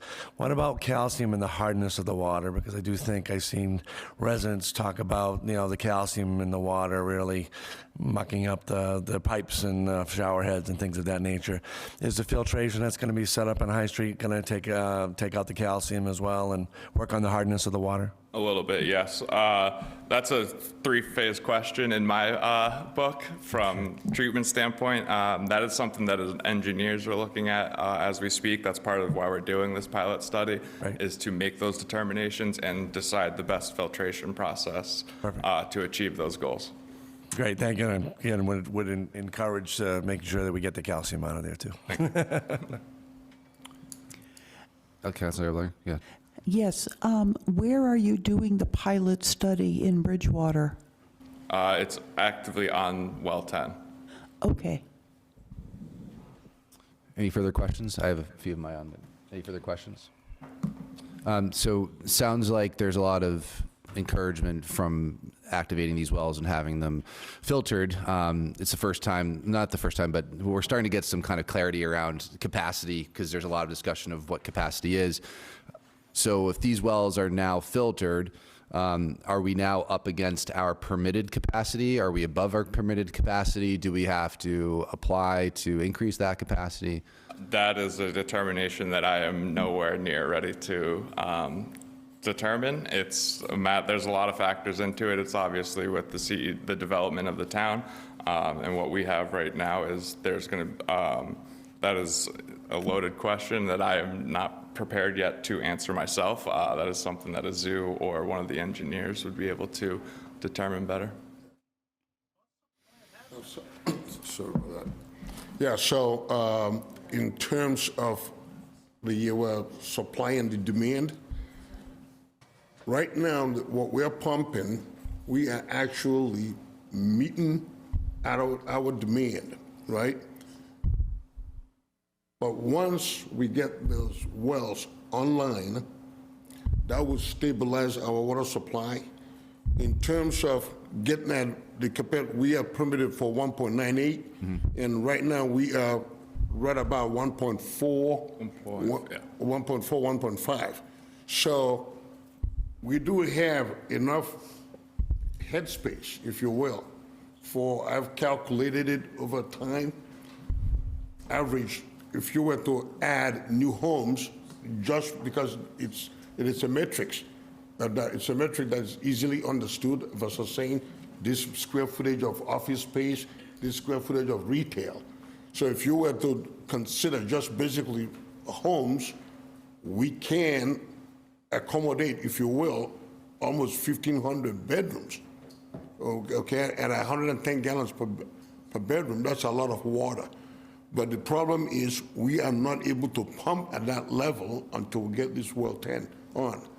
And then going forward with what the town manager alluded to earlier concerning Vernon Street wells, once we get those, if we get to that point where we can bring Vernon Street wells on, based on the conversations we have had with DEP, then they can entertain, if we request it, they will entertain allowing an increase to perhaps 2.2 from 1.98. So I'm encouraged to hear about emergency connections. The first time I've heard that solution being offered. What would the timeline look like if there's something that we are going to pursue?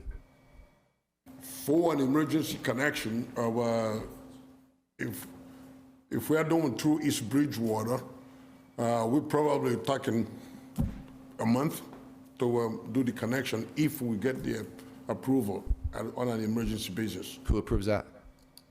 Pardon me? Who approves that? Well, DEP still. Department of Health, or Department of Environmental Protection. I mean, I don't see any better emergency than what we have here, so why don't we start right now? No, well, this is the key thing. We've had those conversations.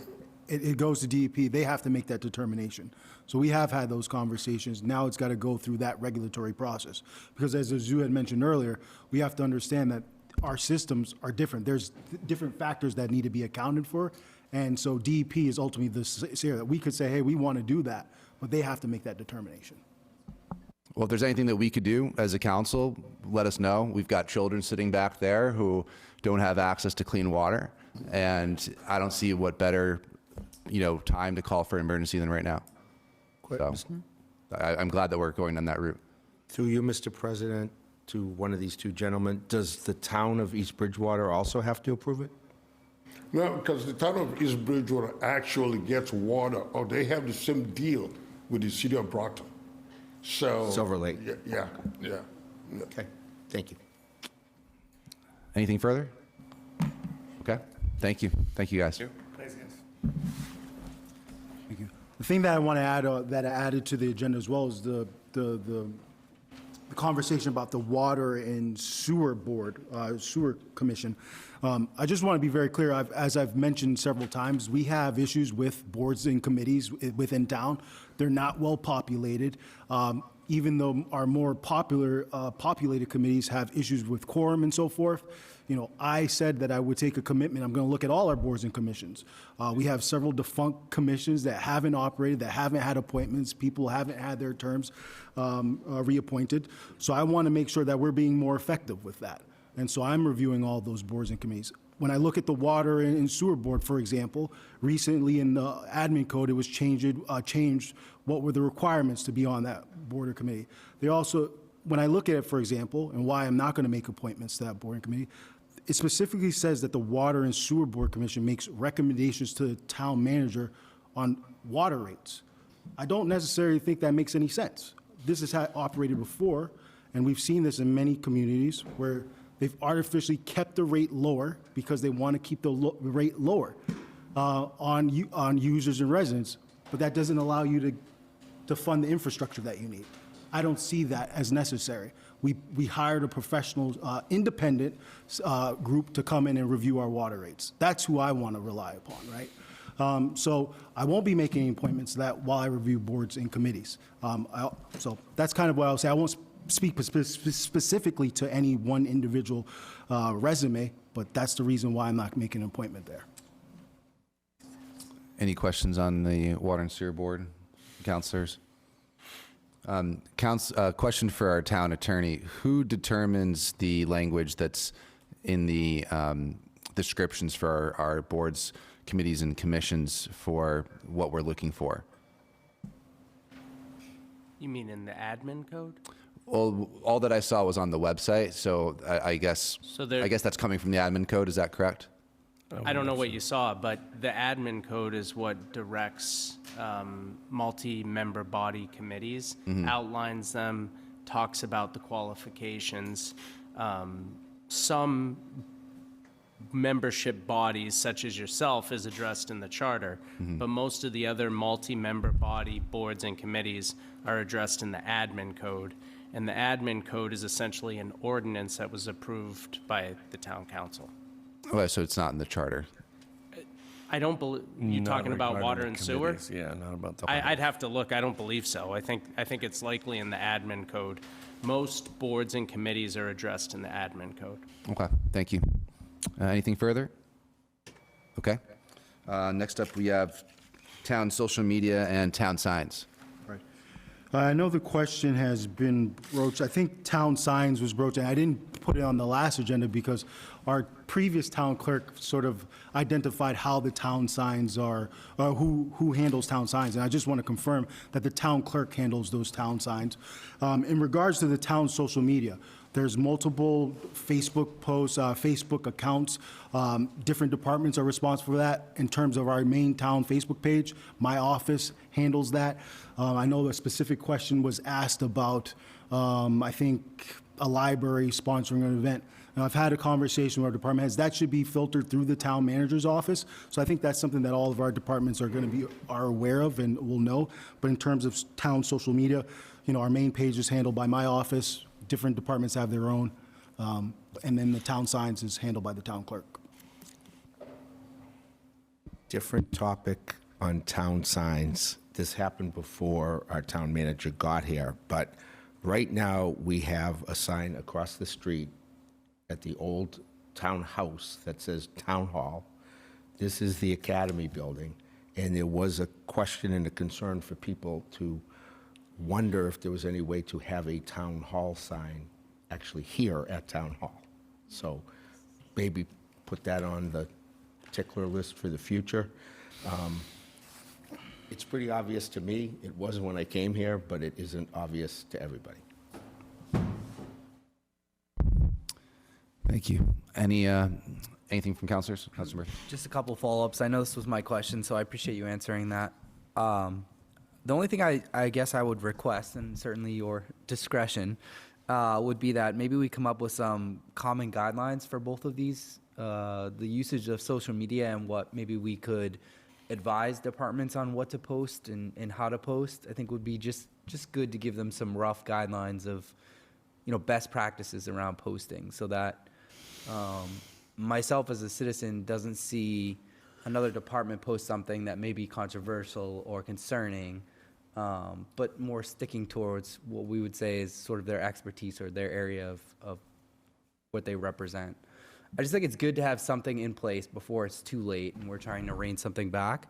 And I would say the same thing for the town signage too. I think it would be helpful to have some guidance around that. What is being posted up there? I notice sometimes, meeting dates are up there. It's good information.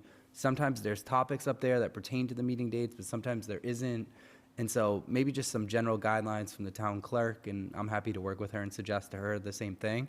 But again, just some guidelines of when and if and how things are written up there, I think would be really helpful. Again, before it's too late and something gets put up there that maybe shouldn't be put up there. But again, that's all my suggestion to you. Yeah. Well, one, I think in regards to a social media policy, it's another thing that we're reviewing in my office. We're reviewing a lot of things in the office. We're looking at HR, we're looking at those policies. I don't disagree with you. Having a social media policy, a standard policy for everyone's important. In regards to the town clerk, I'm not going to weigh in on that. She's an elected town clerk. If you want to have that conversation with her, I encourage you to do that. Thank you. Anything further from the councilors? Okay, I think we have the MBTA assessment last year. Yeah, so this was a question that I know some of our counselors had posed, as well as a resident before, so I wanted to follow up on that. The question was, when did we start having MBTA assessment? That was back in 2002. In the past 10 years, from cherry sheet allotments that are assessed to us, is about $1.6 million that has been assessed to us the past 10 years. All this information is, and I encourage people to do this because there's a lot of information on the Department of Local Services. The DLS is what it's better known as. There's a data bank that has all the information. I encourage people to take a look. That has a lot of information there. But if people are interested in further diving into those numbers and seeing what the annual amounts are, you can find that online at the DLS cherry sheet assessment site. So wanted to follow up on those questions. And I think this year, the MBTA assessment is $157,000. So we pay $157,000 to have the train there, essentially. Correct. It's an assessment on the town's cherry sheet. Okay. Through you, Mr. President, to the town manager. Mr. Casanova, who pays for the parking? Don't you have to park on those parking spots at the train station? They're paid. Does that money go to us, or does that go to BSU? I don't know that one. I'll have to follow up with you. Okay, thank you. Because I know there's like 100 parking spots, I think. I want to clarify where you're talking about. If it's the municipal parking lot, then that's to the town. But I want to clarify, so I'll follow up with you. Okay, thank you. On the municipal parking lot, I wanted to find out how long our lease is for and what are the terms of that lease. Anything further from councilors? Okay, thank you very much. Questions for a future meeting? Well, just a question for the future meeting, and that is having to do with revenue.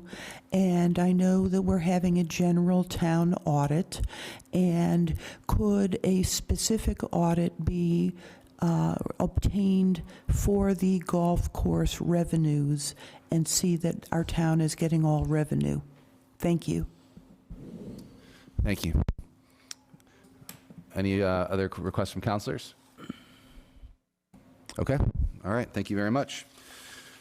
We do not have any discussions do we have any committee reports? I know that rules and procedures, did you guys meet or? Yeah, I forgot. Been so busy. Yeah, we met on Zoom, and we passed, I can't remember which one we did. It was the change to the voting process to fill a councilor seat. Oh, yeah, we've been working on that one for so long, gone back and forth, yeah. So we voted 3-0 yes. Okay, great. Any other committee reports? I know that Budget and Finance met earlier. Do you want to do that now or when we have those items up? Yeah, we're just going to give a quick update on the discussion topics we talked about. Sure. And so the Budget and Finance committee of the town council had a presentation by the audit company that the town employs annually to do the town audit. We got a great overview of what specifically that company looks into, how they look into it, the timeline they spend with Bridgewater. So it was a really good in-depth process. A lot of great questions were answered. So I just want to thank the finance department and our town manager for setting that up and allowing folks to hear a little bit more in depth of what that process looks like and how it's carried out. The next thing we talked about was tax exemptions. We talked about both the HERO Act with veterans and the senior exemption for senior citizens in town. 2 areas that the Budget and Finance Committee agreed that we will continue to look at in preparation, hopefully, for fiscal year 27, and hopefully helping out both our veterans and seniors in a more productive way. We also talked a little bit about advertising sort of that senior exemption a little further than what we do now, and so that more folks are aware of the opportunity and can take advantage of that opportunity as well too. The senior exemption is a fully, well, I shouldn't say fully, but is a reimbursement that comes from the state. So we have up to 60 slots. We have, I think it was four individuals that are currently taking advantage of that. So there's a lot of opportunity for folks to take advantage of that tax exemption, and so we're hoping to help get the word out there, working with our town manager and other town staff. So more to come on both of those, and hopefully we'll see them on the agenda for the town council over the course of the next few months. All right, thank you very much. Any other committee reports? Not a report, just a reminder that the planning board and CED will be meeting jointly on December 3rd. Thank you very much. Okay, so nothing further on the committee reports. We will now move on to legislation for action with order FY 26-030, FY 2026 classification tax allocation, adoption of a residential tax factor. So we did have a budget and finance meeting earlier tonight, which I'll defer to Councilor Murphy to update us on. The finance committee did meet yesterday, and they voted 7-0 to recommend. So I'll refer over to Councilor Murphy for an update on this one. Yeah, not much of an update because we had such a great discussion. We didn't have much time left to get to some of this legislation. And so the Budget and Finance Committee decided to give it back to the town council without a recommendation. So we sent it back, no recommendation. Great, thank you.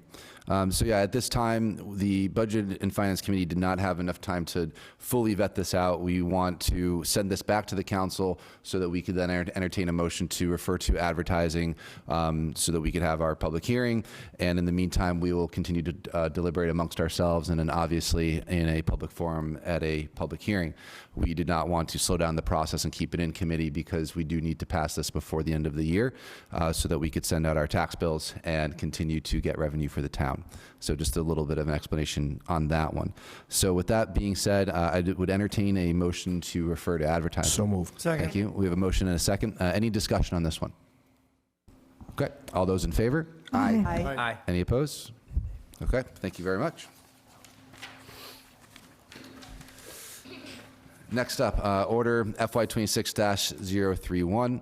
The Finance Committee met yesterday. They voted 7-0 to recommend. And then Budget and Finance met earlier today. And as we alluded to, we did have some time constraints. So I'll just refer to Councilor Murphy for this one. And we might as well just cover the rest of these while we're at it. Yeah, nothing more to add. We did vote to continue the next 3 orders due to time constraints. But I didn't mention this, but I will now. We also agreed that we will have to meet more frequently given it's budget season and there are still items before us. So Budget and Finance Committee will look to meet more frequently, so you may see additional meetings pop up on the calendar, but more to come on that. Great, thank you. And to our town attorney, do I have to make a motion here, or we're just keeping it in committee and it's not sent back to the council at this time? So do we need to take any action on these next 3 items? No, if they're still in committee, there's no action to take. I would just continue each one of the items to a later meeting. So do you have to make a motion on each of these to continue? Yes. Okay, so I'll entertain a motion to continue then. We have a motion and a second. Any discussion? Are we voting on all 3? Oh, we have to do them one at a time. Okay. So all those in favor? Aye. Aye. Any opposed? All right, so we'll just move on to the next one. This is FY 26-032, transfer order for contractual payments. The Finance Committee did vote 6-1 to recommend at their meeting yesterday. We already had an explanation here, so I'd entertain a motion to continue. So moved. Second. And we have a second. Any discussion? Okay, all those in favor? Aye. And any opposed? Okay, motion carries. And last one, this is FY 26-033, the transfer order for CPC engineering for multifunctional fields. Finance Committee voted, looks like 5-1-1 to recommend yesterday at their meeting. And again, we'll entertain a motion to continue this one as well. So moved. Second. We have a motion and a second. Any discussion? Okay, all those in favor? Aye. And any opposed? Okay, thank you. And just for clarification, you were voting those to continue, based on your discussions, I'm assuming you're voting to continue those for the first date after Budget and Finance Committee meets to discuss those things? Yes, Okay. thank you for the clarification. We don't have a date certain, but that is as certain of a date as we can create. Yes, thank you. Yep. We'll note that in the minutes. We do not have any old business. We'll now move on to new business. Order FY 26-034, laying out an acceptance of a private way. This is for Calthrop Drive Extension, and this was sponsored by, who is this sponsored by? Councilor Myself. Kennedy. So I'll ask you to just introduce this to us. Sure. It's laying out an acceptance of a private way. We've had a few of these come through the council. I'm looking to get this referred to the planning board so we can get more information about it and take an educated vote. This comes through me as a district councilor. That's why I have it. Thank you. So I do believe we need to take a vote to have the intent to take the way, and then the next vote would be to refer to the planning board. So do I have a motion for the intent to take the way? So moved. We have a motion and a second. Any discussion? Okay, all those in favor? Aye. Aye. And any opposed? Okay. So the next motion we'd entertain would be to refer to the planning board. So do I have a motion and a second? Second. Motion and a second. Any discussion? Okay, all those in favor? Aye. Any opposed? Okay, motion carries. Next, order FY 26-035, transfer order. This is for the general fund free cash allocation, and I will defer to our town manager to introduce this one. As part of the annual process, once the town has its free cash certified, then we as a staff, obviously collaborate with the council. We make recommendations on how to transfer those funds of free cash. So we have about $4.3 million in free cash. And as we undergo the budget process, it goes to FinCom and the budget subcommittee, we'll outline why we're making these recommendations to the stabilization fund, capital, our OPEB fund, and employee liability, and our one-time unforeseen funds. Thank you very much. So with that, we'll entertain a motion to refer to Budget and Finance and Finance Committee. Second. We have a motion and a second. Any discussion on this one? Okay, all those in favor? Aye. Any opposed? Motion carries. Next up, order FY 26-035, transfer order for the Bridgewater Raynham School District Operational Review. So with that, I'll refer to our town manager. This is the result of a resolution and then process of working through our working group. As the council president said just now, obviously we heard the council and their desire to try to collaborate on an operational review. There's been work that's undertaken to work with our school committee to do that review. This $33,913 is the town's portion of that review. I think the council president wants to add some information regarding that, but this is our portion of that. I do know that Raynham did pass funds for their portion of the review at their town meeting just recently. Yes, so just a little bit of overview. I know that we had a resolution here that allowed us to kind of work with the working group, go through that process. I thank Councilor Sturgles for her involvement and anybody else that showed up to those meetings. We did have the school committee put this out to bid. It was bid upon, and we did have an amount of $55,000, which was estimated for this work. And following the same kind of calculations with how we allocate funding between the two towns, our portion is this $33,913 for that review. The scope, which was jointly discussed and ultimately agreed upon, is attached to the order here for us to kind of just have an overview. That is what the work was bid upon. That was also, brought up to the council as well. And this is just allocating, or rather appropriating the funds to have that review done. Raynham, as our town manager did mention, did vote on this last night at their town meeting. And I spoke to one of their selectmen, and it was a unanimous voice vote. So they have the full support from Raynham. So with that being said, I would entertain a motion to refer this for review to our Budget and Finance and our Finance Committee. moved. Second. We have a motion and a second. Any discussion on this one? I would just like to thank Council President Loretti for joining me with the working group. We worked diligently to make sure that the scope remained what both towns saw as the most beneficial going forward, because we do see the value in making sure that we have an objective third-party analysis of our school system, just to make sure that everything is the way that it needs to be in an operational and financial review, because we all know that that word override might be coming down the pike, and we need to make sure that we are doing our due diligence now and getting ahead of any potential problems for the future. So I just wanted to thank Council President Loretti again, and our town manager, who was actively involved in the conversations as well. Thank you. Any further discussion? I'll take that. I just want to say thank you to Councilor Striggles and Councilor Loretti for taking the time to do this, trying to keep this in a scope that we think is going to benefit both towns and the district itself. And I do hope that some good information comes of this one way or another. So thank you for taking the time to work on this. Thank you. Just, I'm probably going to sound like a broken record. I'm not going to support this for the sole reason of I don't believe we should use Bridgewater taxpayer money to the tune of $33,000 for this review. I think the problems that are occurring in our school systems and other places within our town are a result of lack of funding from the state. And I don't believe that anything we find in a $55,000 report is going to give us that return on investment.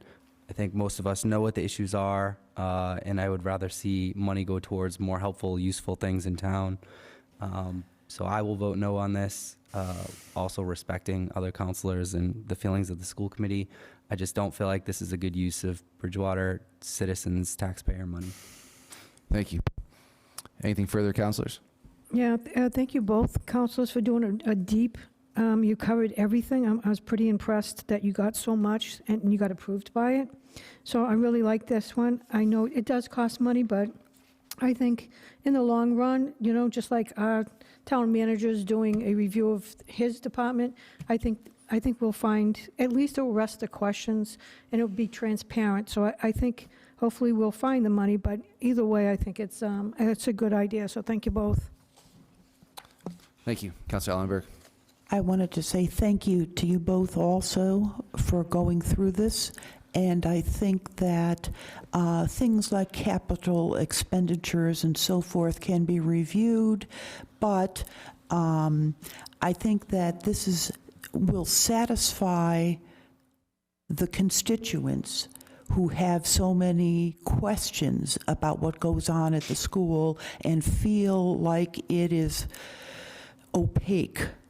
And so I think that this sunlight is the best disinfectant, not that it necessarily needs disinfecting. I'm not casting aspersions, but I do think that, for keeping a tight ship, this is something that we need to do. Thank you. Thank you. And I would just say one more thing. I was very much in the camp as Councilor Murphy was. I didn't really want to utilize our residents' funds through their taxpaying dollars for something like this. But then the more I had conversations with people that voted no in the override, it always came back to an operational review or an audit of wanting to see a layer of transparency that they felt was missing. So I looked at it as the greatest olive branch that we could possibly have to reach some of those people who need that data and that supportive data that we simply didn't provide them enough with. So that's how I was able to kind of go from being on the fence, wanting to be involved to make sure that the scope was respectful of everyone involved, but also wanting to potentially pull some of those no's into even a maybe so that we can have some productive conversations. Great. Anything further? Thank you both for your work. I think it's important that we do this for transparency and sunshine. I mean, we have something going on a state level where 72% of the voters said that an audit should happen, and it's not happening with the state legislature. I think this will put a lot of questions aside. I don't know if it'll change votes, but I think a no to a maybe is a step forward. Thank you. Anything further, councilors?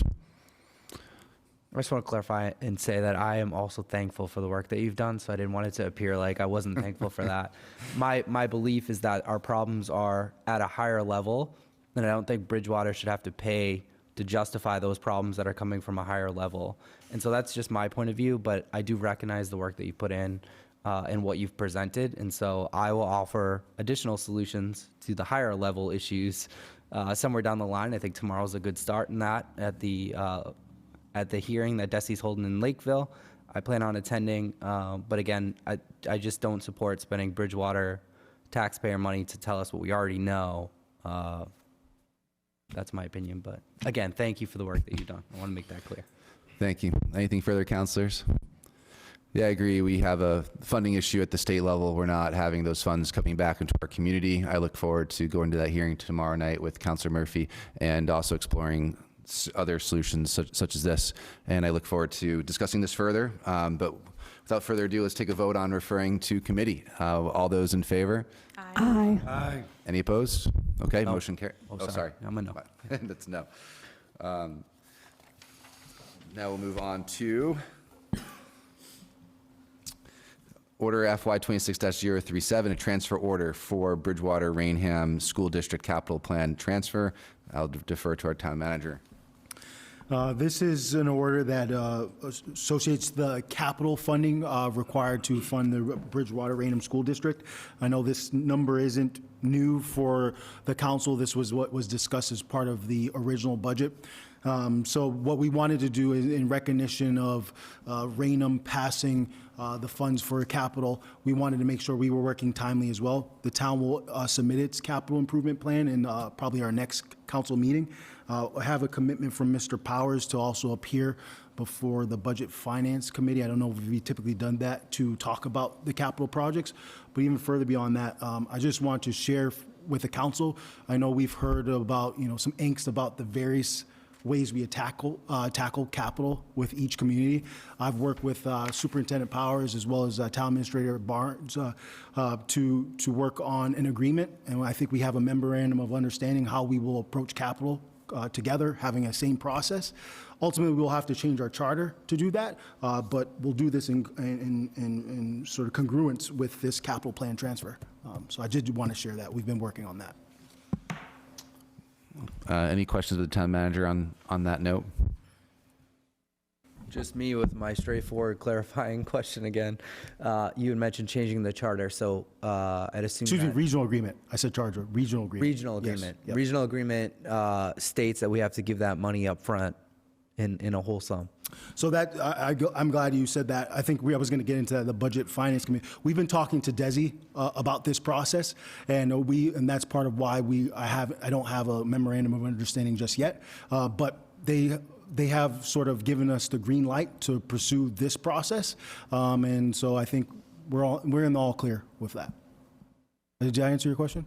No, I think you made it more complicated. I made it more complicated. What you said was we had to give it in advance, right? Yes. Yeah, no, we can do this process. Do we have to give it in advance? No. Okay. And that's part of why we've had these conversations with Superintendent Powers, Desi, myself, and the Raynham Town Administrator, just to make sure we're all on the same page.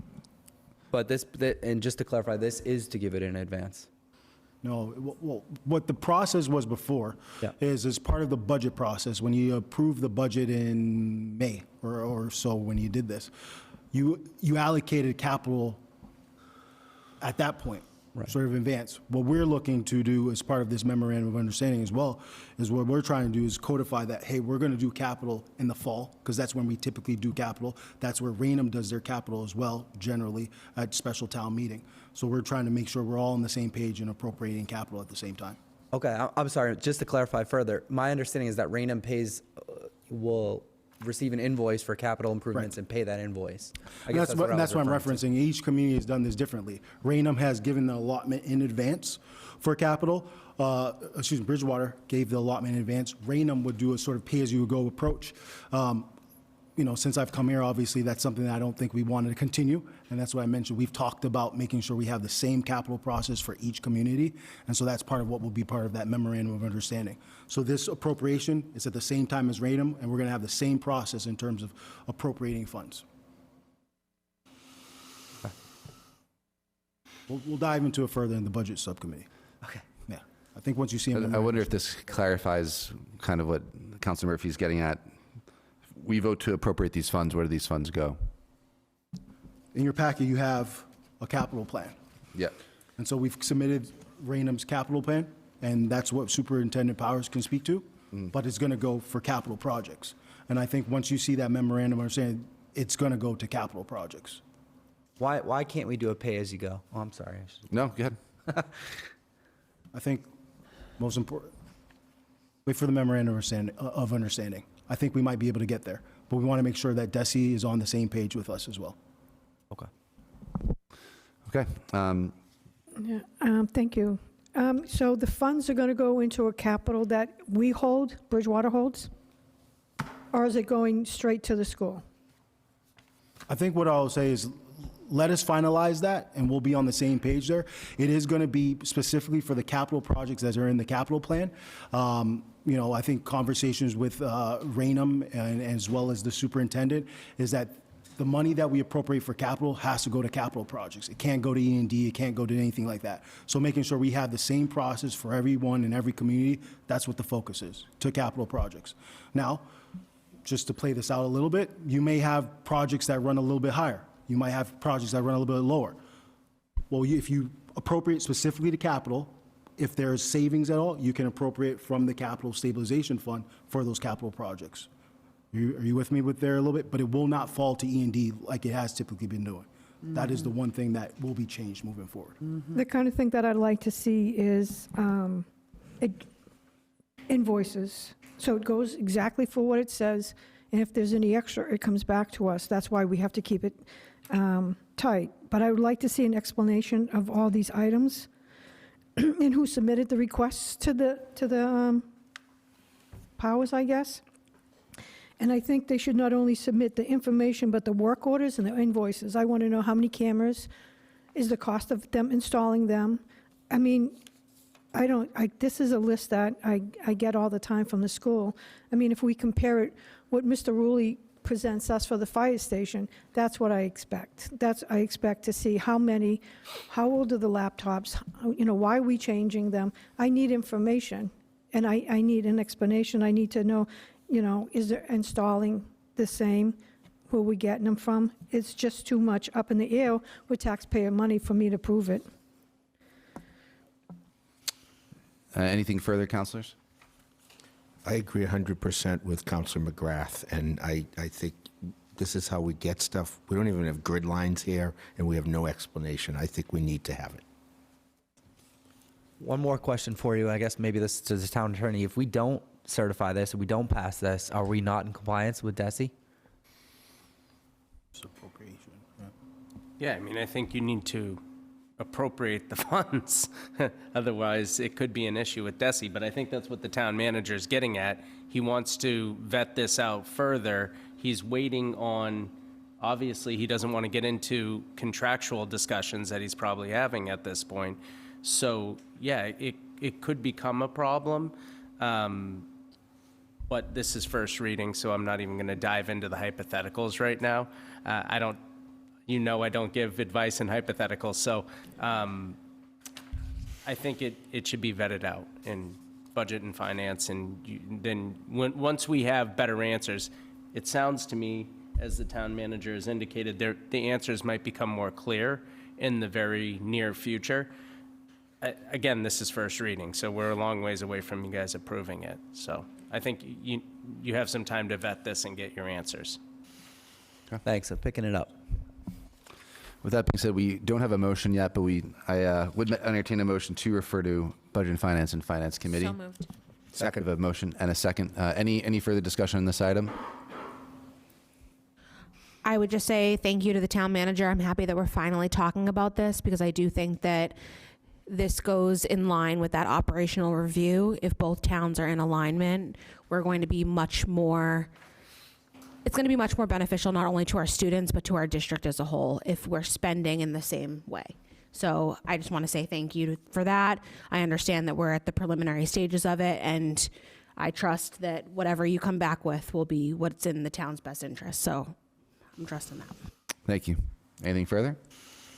Yeah, I guess I'll move it forward based on, because the town attorney explained it clearly that we still have time to stop it. Second.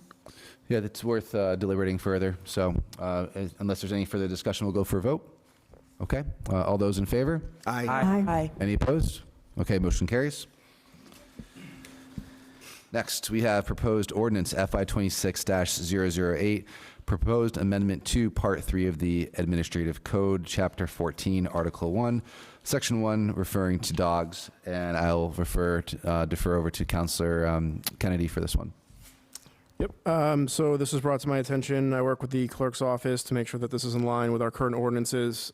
This addresses Ollie's Law, which has to do with kennel reporting and things like that. As it was something that was brought to my attention, it's something that I would support changing just to make sure we're in compliance with Massachusetts general law.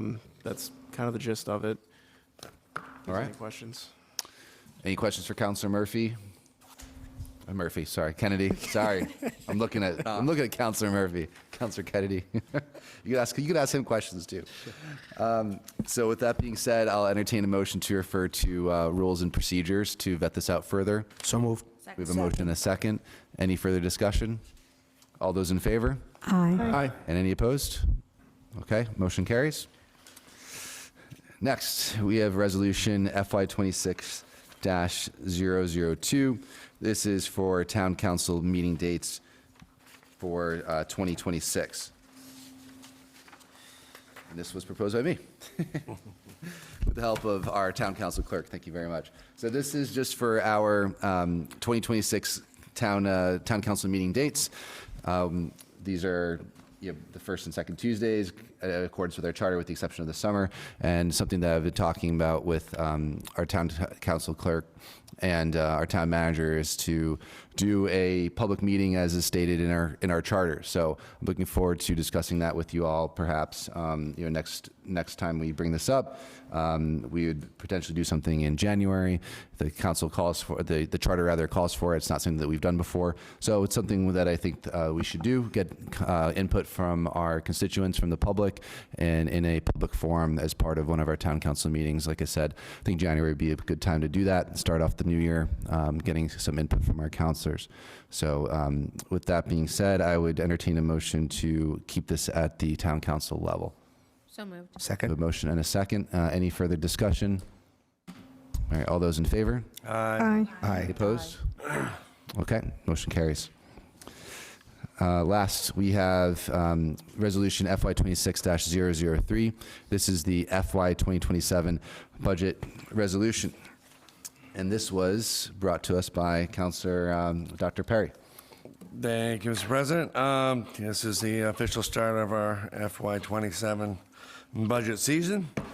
Starts off with the resolution that council does each and every year. I did last year's resolution, and it falls in line with many years of similar resolutions that's gotten the town to the level that it's at right now. Though this year, a couple little small changes that we're looking to propose. Prior resolutions had us basically target our unreserved fund balance or free cash at 2%. This one's looking to call for 1%, just to give us a little bit more flexibility in our operating budget to cover expenses that we're going to need to cover. But this will also be discussed in further detail as we go along through the process. But it's just, that's the big change, and then we're looking to see stabilization be maintained at 10.5%, as opposed to prior resolutions would listed at 10%. So those are the two changes in there for this resolution. Okay, thank you very much for that. So that being said, I'd entertain a motion to refer to Budget and Finance Committee. So moved. Second. Second. Any discussion on this one? Okay, all those in favor? Aye. Any opposed? Okay, motion carries. And that is all for new business. We'll now move on to citizen comments. Due to Massachusetts open meeting law requirements, discussions will not take place during public comment periods. If appropriate, responses to questions and concerns will be given by the town manager at a future town council meeting. Anyone may comment at this time for up to 3 minutes. Please state your name and address for the record.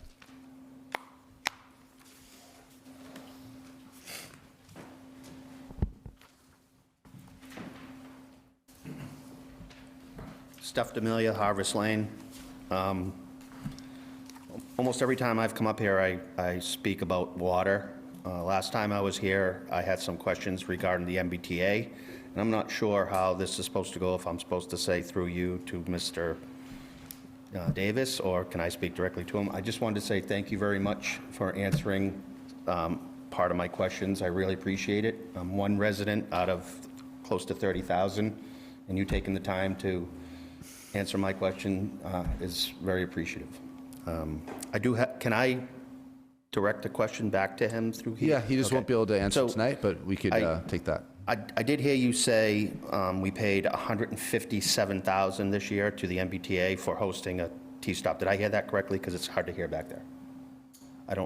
That was the number, 157? Sure. Okay, so I heard that right. And we've been paying since 2002, or 2012? I couldn't hear.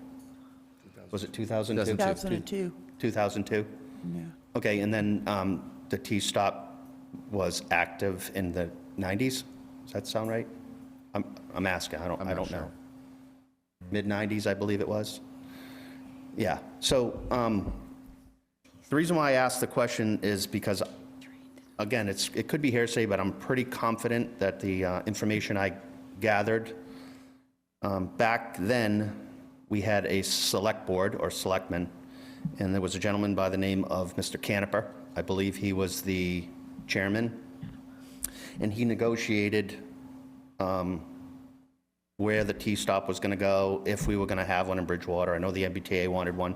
And again, please fact check me, because this is what I've learned over the past year or so. The negotiation was they wanted a stop in Bridgewater, and we agreed to having one, but Mr. Canepa worked diligently with the college, back then college, not university, to agree to hosting it on their property, which is state property. It's not town property. In return, we would forever not pay the fee. That was the negotiation. The MBTA agreed and came back with, okay, you need to supply us with overflow parking. So the select board worked diligently and came up with the plan of the property from across from Burger King on the other side of the tracks, all the way up through Plymouth Street, and all the parking behind the Polish Club and all through there. However, it was contaminated, and still is to this day. I don't care what anyone says. It's contaminated. There's monitoring wells there. I can show them to you. You can look at them yourself. But anyway, the state came back and said, we'll take it and we'll cap it and we'll monitor it, because it was a legal way of doing it back then. So the parking area is overflow for the MBTA, for the citizens of Bridgewater to use, but it gets used by college students as well. And that was the give and take going back and forth. That is my understanding. We are not supposed to be paying for the T-stop in Bridgewater, because it's housed on state property, and that was the deal that was made back in the mid-90s. In return, we gave them the parking spaces that are off campus, and they capped it over contaminated soil. So that's my understanding. I don't know how accurate it is, but I will tell you this. Mr. Caneper is still alive. I had a great conversation with him. He's willing to speak to whomever. I have his contact information. He's getting a little older now. I didn't want to ask him to come to a meeting and sit here for 2 hours. So if you do your homework, just know that Mr. Caneper is willing to talk, and I can try to facilitate that. Was that my 3-minute timer? Yes.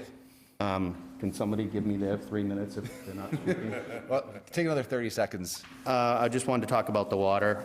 Last time here, Mr. Perry, thank you for giving me this. I didn't find a lot of the information that I was looking for.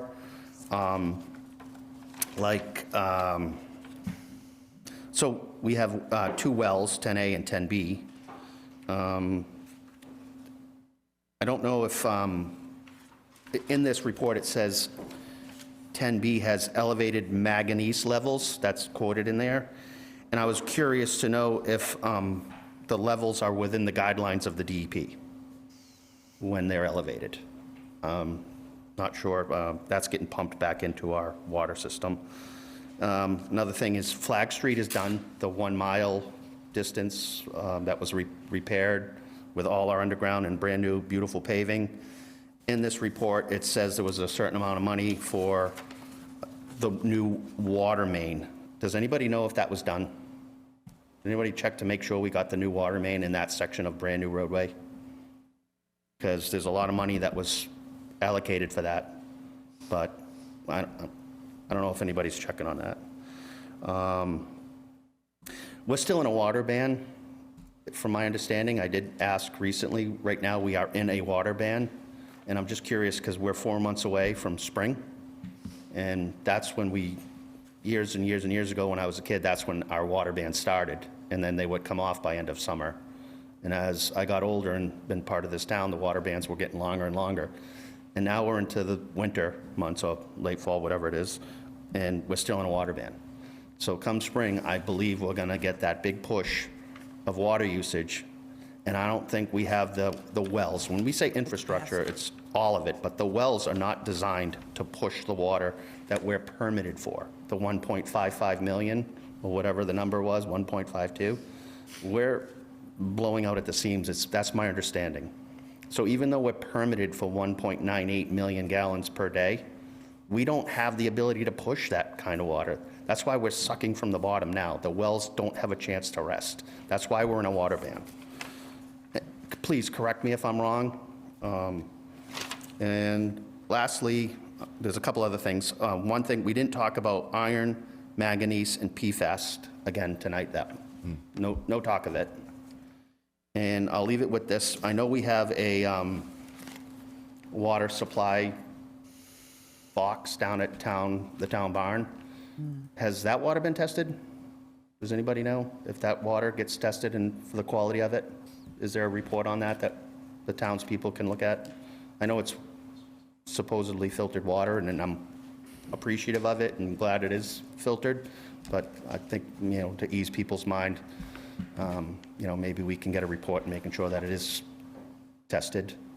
And there are some elderly people that can't make it down there, so maybe we can come up with some kind of a delivery of water for some of the elderly people in this town.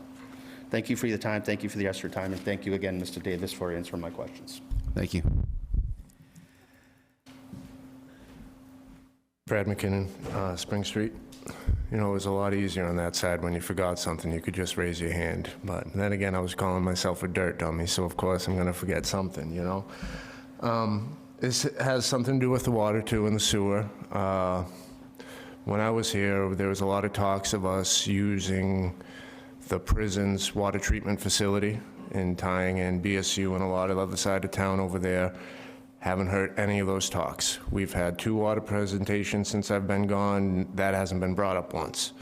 And I mean, when we were doing phase 1 on, I forget the street, but just a sewer plant, that was supposed to be done last December.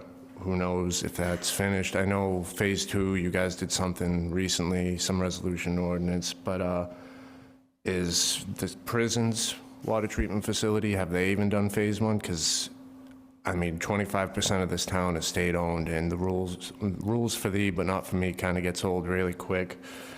There was that, and then, sorry, I'm losing my thought.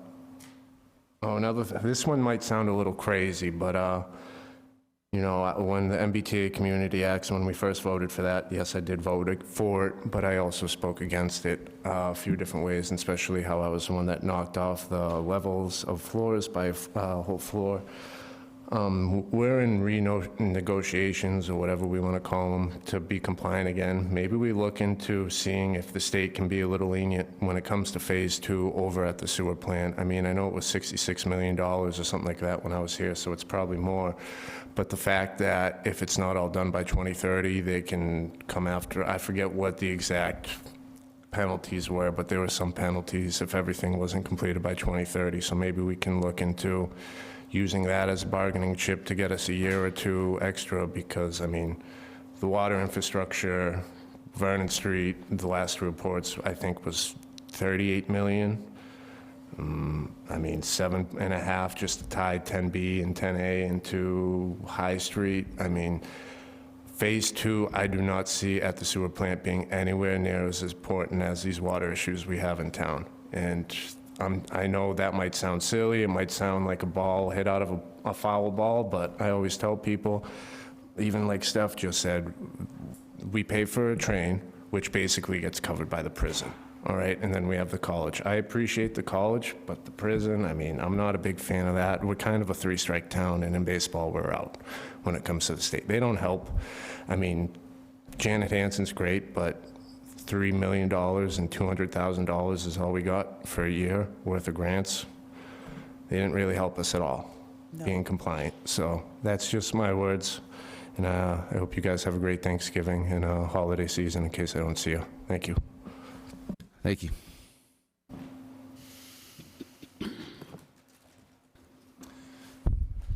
Anyone else like to come to speak? MJ? Mr. President, members of the council, residents in attendance, good evening. MJ Spagone, 5 Lakeshore Center, Unit 1128. As you are aware, the Finance Committee met last night and voted on several items.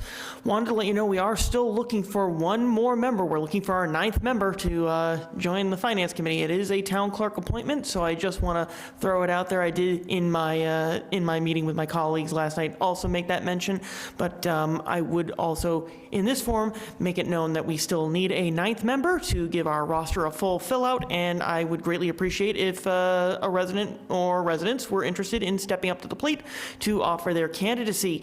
You may do so by sending your information to the town clerk. Since it is her appointment, she would be the one making that decision. I would encourage anybody of any financial background or no financial background to you know, if you have an interest in being a volunteer, please step up to the plate. We'd welcome you with open arms. So with that, Mr. President, that's all I had for this evening. Thank you. Thank you. And would anyone else like to come up and speak? Okay. Thank you all very much. We will now move into council comments. Councilor Lindy. Thank you, Mr. President. I just wanted to note that we saw some nice lights on the Common tonight, and I know Winter Wonderful is either close to their goal, but they, Councilor Hunt will back me up on this. Usually you try to raise some money, even if you're at goal, for the following year, so you can guarantee that that's going to happen. They're selling ornaments for Christmas, so Lisa Bazell Curley and Jeff Fowler and Keith Buell are all doing that. So, I mean, I appreciate that being there. I also wanted to call to everybody's attention. I just happened to be going through the Enterprise newspaper, which is really hard to get in this town because both our public library and Bridgewater State don't have it because they can't get it delivered properly to either location. So I got to go over to East Bridgewater and read it at the library. I'm not going to buy it because there's nothing in it. But there was a nice article today that's community generosity shines in Bridgewater's library's donation drive. So Beth McDermott wrote the article. The Bridgewater Public Library collected more than 1,900 toiletry items for Walt's Mobile Closet. The donations will support neighbors in need according to a community announcement. So they're doing that. They're doing a food drive. There's doing all sorts of stuff going on over at our library, and we should be proud of the staff and the community that actually uses the library that comes in and donates that stuff. I see it growing every day, and they're all the staff and the trustees and the library friends are going to put on a cookies, coffee, and cocoa event. I don't have the date yet, but look for it on the library website. And they're going to be doing like a book sale, like, Black Friday stuff, but the first 2 weeks in December, my time is up. The first 2 weeks, the first 2 weeks in December, they're going to sell bags of books for $5, and so because basically they clear it out so they can collect more. The people of this town are very generous with books. There's books there you can get if you want to wait. Instead of buying a $30 book, you can wait 3 months and have the book for $1. And there's lots of kids' books there too. So just wanted to kudos to the library and the library staff. Thanks. Thank you. Councilor Hunt. I don't have a lot to say, but I did want to say that I was really grateful for the people who applied for the school committee position. I thought all of them had great resumes, and I was just really pleased that they put themselves up for that, and I think we made a good decision. So that's it. Thank you. Councilor Murphy.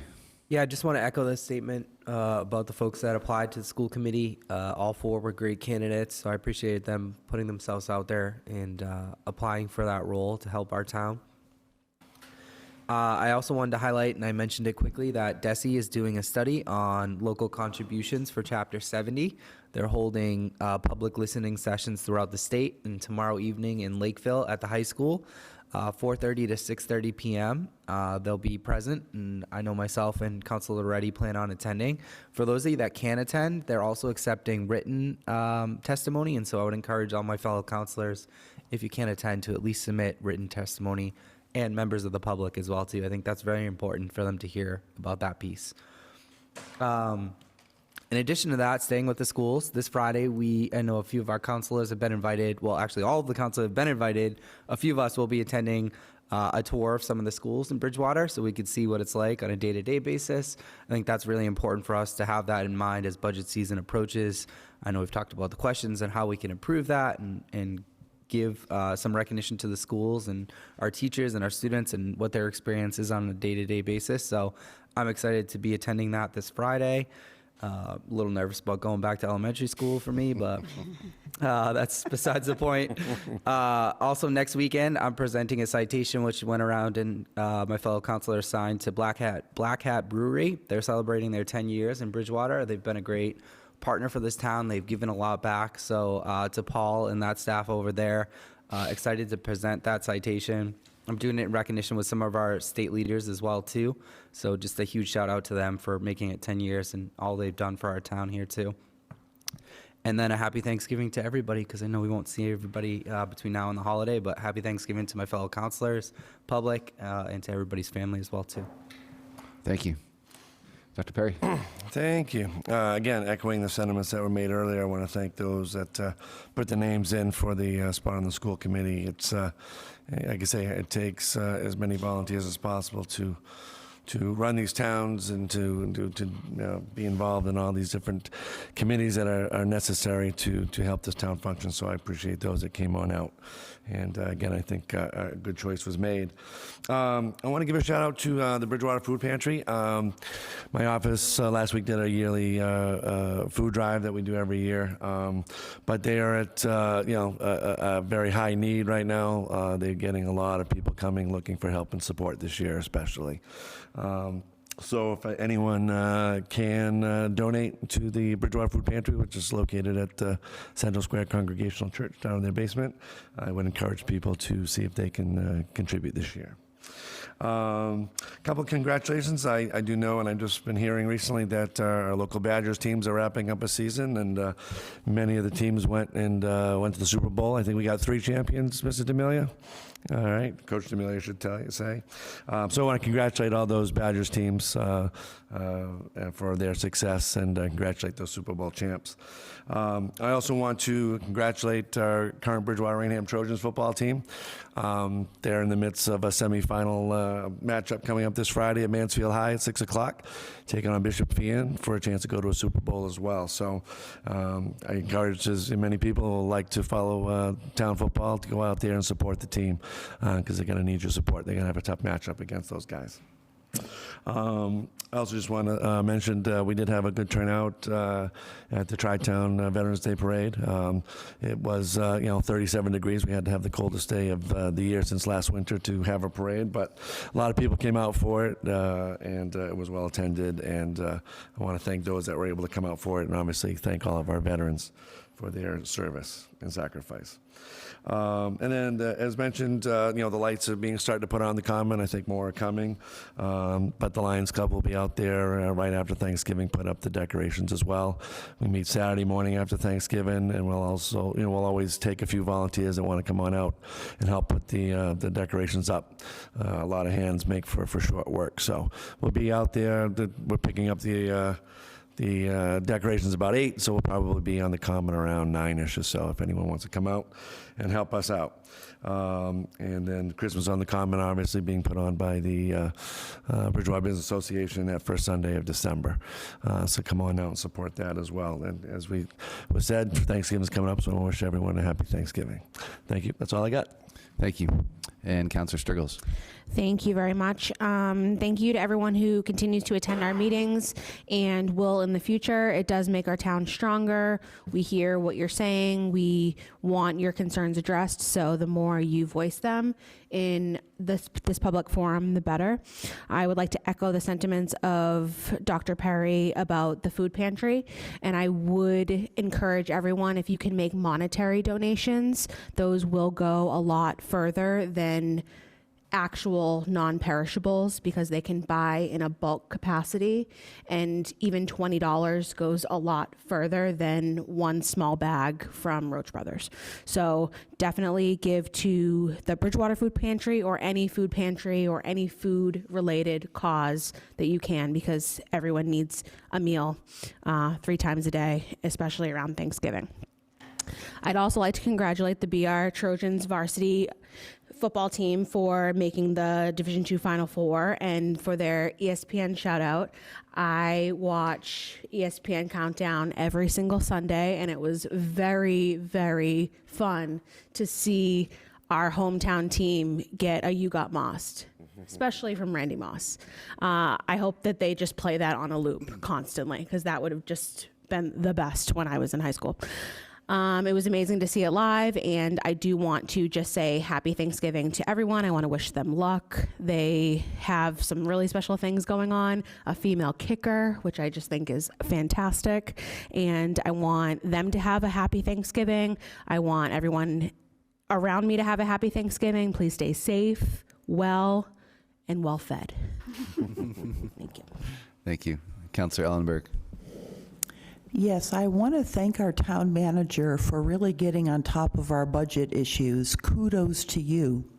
Kudos to the citizens who come out and express your concerns. I also want to compliment those who volunteered for the school committee position, and thank you for everyone who volunteers. I wanted to bring to people's attention the Natural Resources Trust of Bridgewater, and I attended a Zoom meeting of theirs last night, and the Natural Resources Trust of Bridgewater promotes preservation and appropriate use of open space and natural resource conservation. The 3 Bridgewaters are working together to make a woodland hiking experience that goes from one town to another. And this is called Bridging the Bridgewater Stewards. So they're trying to unify the existing trails into one long thing. They are moving into phase 4, which is constructing the trail, and There will be, starting in the spring, and it was noted that they need volunteers to lay down the trail. There's going to be trails in some places where it's just, on dirt, other places, planks of wood that have to be constructed. So keep an eye out for this spring when the trail is going to be laid down, and anyone who wants to step forward who's handy with tools, carpentry, you would be very welcome. Thank you. Thank you. And Councilor Kennedy. Yep, I just want to thank the citizens for coming out and voicing their concerns, and thank you to the candidates as well that stepped up to try to get on the school committee. I know that's a difficult thing to get up there and speak in front of everybody, especially being publicly interviewed like that, but I appreciate their efforts. Thank you to my fellow councilors, again, for another productive meeting. I plan on being there as well in Lakeville tomorrow, so really, if you care about the school system and the budget and the lack of support from our state government when it comes to our schools, please try to attend the meeting in Lakeville. We'll post more information online about it on our Facebook accounts, and it is floating around out there, but please go out there and say something, because they need to be supporting appropriately the school systems across the state, and we're not getting that support. And my last thing is happy Thanksgiving, everyone. Hope everyone enjoys their holiday. Thank you. Vice President McGrath. Thank you, Mr. President. The Senior Center is having a pie drive. They're collecting 100 pies for the Bridgewater seniors for Thanksgiving. You can cook them or have them ready to bake, or buy them in the store.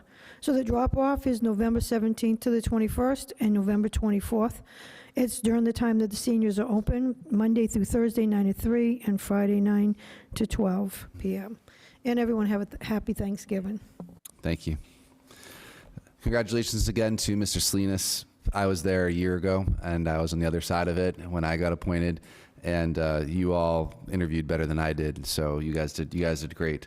So with that being said, on the school side, again, it's been mentioned already, the DESE hearing is tomorrow in Lakeville. I will be there. Sounds like I'll be there with my fellow counselors. I'm looking forward to testifying with you all, because we do need to advocate for ourselves at the state level in order to properly fund our schools, and also look at everything that we could do here at home. But it starts at the top, and we need to go out there and advocate for our children. And that's all that I have, if it's been said, but happy Thanksgiving, everybody, and we'll see you all in a few weeks. With that being said, the public is done, but we have executive session. I'll entertain a motion to move into executive session under Mass General Law, Chapter 30A, Section 21A3, to discuss strategy with respect to collective bargaining. If an open meeting may have a detrimental effect on the bargaining position of the public body, and the chair so declares. Bridgewater Firefighters Union, Local 2611, Bridgewater Police Association, and United Steelworkers, Local 9517, Unit 04, and to adjourn from executive session. We do need a roll call for that. We have a motion and a second, and roll call, please. Mr. Kennedy? Yes. Ms. Ellenberg? Yes. Ms. Striggles? Yes. Ms. McGrath? Yes. Mr. Loretti? Yes. Dr. Perry? Yes. Mr. Murphy? No. Ms. Hunt? Yes. And Mr. Lindy? 8 in favor, 1 opposed. I expect to see that reflected in the minutes.